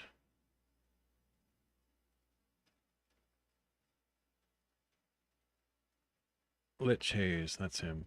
Lich Haze. And I can't remember the third. The other guy I didn't really know that well. But anyway, I don't know why I thought of them randomly. Leo. Leo was kind of part of that group. Leo was always part of the Asian group with Verpix and what's his name? I can't remember the GP guy with long hair and a baseball cap. I should remember his name, but it's escaping me right now. All those guys. Need a scoot, lunch then, stream prep. Talk to y'all later. Save your stickers, guys. Yeah, good point. I actually saved a couple thousand over the years. Of course, one thing that would be interesting is if Vampire Frog is going to keep his site online, or he probably has a pretty big archive. So if anyone wants to like get a hold of him and ask him what he's planning to do with his DLive tools, it would be kind of interesting to know. I don't know if he got all the like random user ones, like everybody's individual user ones. I have 2,000 or 3,000, so if anyone's looking for kind of a semi-big collection, I could throw those out somewhere for people to download, but it's a pretty random set. It's certainly not a complete set by any means. Send him an invite to PhLoReVeR. Yeah. I already forgot who we're talking about. But yeah, it would be cool if more people went there. I mean, right now it's gonna be hard to grow because it hasn't hit critical mass yet. There's rarely ever more than 15 to 20 people live at the same time. And so when new when new visitors look at that, they're just like, unless they have the same line of thinking that we do, like loving close knit community, stuff like that, that's just gonna scare them away. They're like, ah, there's not enough streamers, and when I go into the streams, there's nobody chatting. I don't know how you break over that. Oh, Vampire Frog, yeah. I'm sure he knows about PhLoReVeR because he actually created a multi-chat thing similar to Beam that compiles all the chats and has a million tools, and he also has a multi-streaming service as well, very similar to Beam. So I'm sure he is quite attuned and aware of that, and just like every other site, he's kind of, I don't know, I hope him the best. I don't know if he's making any money off his endeavor, but yeah, I hope he does all right. I can't afford to pay for stuff like that. I'm always looking for the free options. But yeah, anyway, I think I am actually going to end the stream though. I'm kind of winding down. Most everybody's checked out, and once I don't have anybody else to carry the chat, I have no idea what to talk about. So I think I'll quit while I'm ahead, and I appreciate you guys all stopping by. It's good to see you one last time on DLive. I'll probably end up sleeping so late after going to bed now that I might end up missing the last few minutes, but I'll try to tune in. I even thought about just, even though there's things I need to attend to and do, I thought about just spending the last couple days hanging out on DLive. But when I've logged in, I haven't seen hardly anybody that I know online, so I wanted to just like, my hope was that because we only had 1 or 2 days left, everyone would be streaming as much as they could, just to have no regrets, just to feel like they fought until the end and enjoyed the community and pushed hard to celebrate and all that kind of stuff. But honestly, it feels like it's going out with other than a few celebrations like Elf SARS and MDs and Gives did a thing. I don't know. It feels like a fizzle bang, just like beer, pop, just like a little pop it kind of nothing. I don't know. I was hoping that everyone would be live streaming simultaneously, and I'd have to like pick which one I was gonna watch. But every time I log in, it's like, oh, there's nobody online. Oh well. But yeah, I'll try to tune in later if I'm awake when MD is on. And that's another thing, like anybody that's just a shout out to what is her name on she's changed her name a bunch of times. Melody. Yeah, so check out somebody wants to, if anybody's still here, put her link in the chat. As always, this is not a no self promo channel and never will be a no self promo channel, so you're free to throw a link in chat. And anyway, Melody M-E, I would do it myself, but my keyboard's on the floor. Let's see, where's her username up there?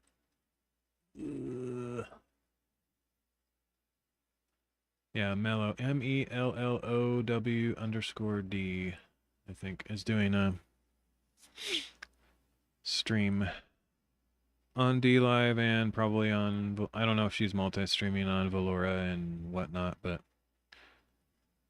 yeah. Check her out.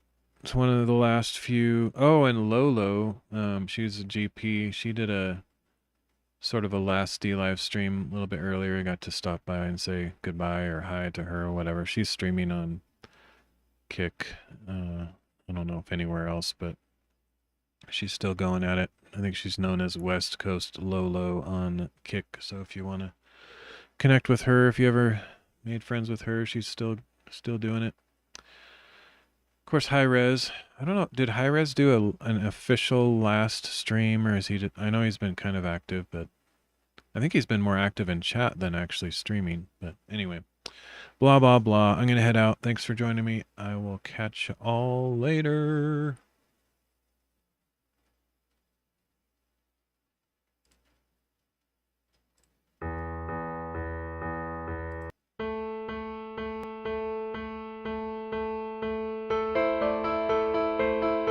One of these days, I'll maybe get into the raid thing. I also didn't do raids. I have a philosophy about it that's kind of weird. If you have a suggestion on who to raid, I'm willing to do it, but normally I don't really do them, and I have a reason that's kind of unusual, but I'm not opposed to them. So if you have a suggestion, feel free, because I'm probably not gonna like spend a bunch of time to look for somebody. So if you have a link that you want to promote, I'm okay with that. But I probably won't stick around for super long. I'll say hi and whatnot, but yeah. Let me know if you have somebody in mind.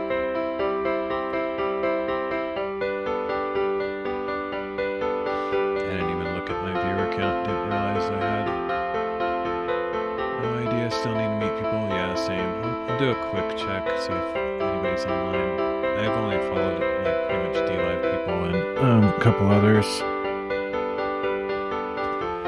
If there's anybody on my list, I'll definitely host them if or if I can find somebody else. I'll try it real quick here.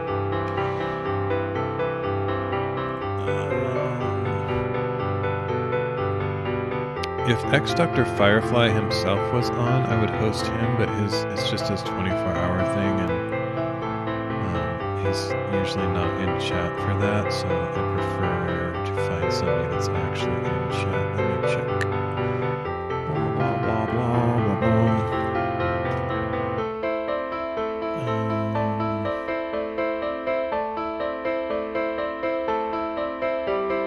Alright. Let's see. Oh wow, I'm like the #1 stream with the most viewers on the whole platform with 7. See, that's the kind of thing, like a person looking for a platform is not going to be attracted to that sad reality. They need to see like hundreds of viewers on the top streams. That's got to change, or that's got to change fast. Somebody's got to work on that. Whether that's us as streamers or the staff or whoever, somebody's got to change that. That's pretty sad. 7 viewers, 6 viewers, 2 viewers. I mean, that's, yeah, we got to do something about that. I don't know if I'm the one to do that.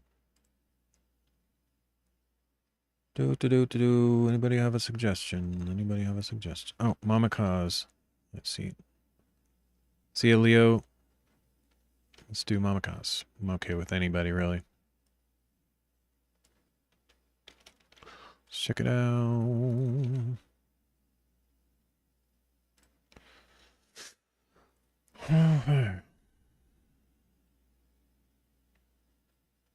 One of the things that I don't like about PhLoReVeR is if you, I don't know if I have it on the right video mode, but it's Zookeeper, all right? Mamacaz, I am a 58-year-old zookeeper, and if you want to see any of them, just ask. I feel like such a young person while I'm playing games. I do this to put a smile on everyone's face, and I am the mama on Twitch. So if you could use an extra mom, I will be here. All right, let's host her. But yeah, I can't get, like when I go to channels, it takes like a whole 2 or 3 minutes for their video to start playing. And yeah, I don't know if that's because I need to be in legacy mode or what, but okay, there we go, my profile.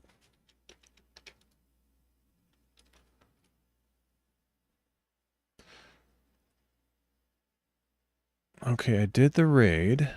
Okay. All right. I'm going to head out. So thanks for joining me, all. We'll catch you later. I'm going to go raid Mama Cause with 8 viewers. Say hello. You don't need to do a raid call or anything, because that's part of the reason I don't usually do raids, because I don't really care about growing my channel and whatnot. I just, I like the community aspect, but I don't like the, hey, look at me. The thing I don't like to do is raiding a big streamer in order to gain clout. That's the last thing I want to do. It's more about community. So yeah, go say hi, be friendly and all that. I'll catch you guys later.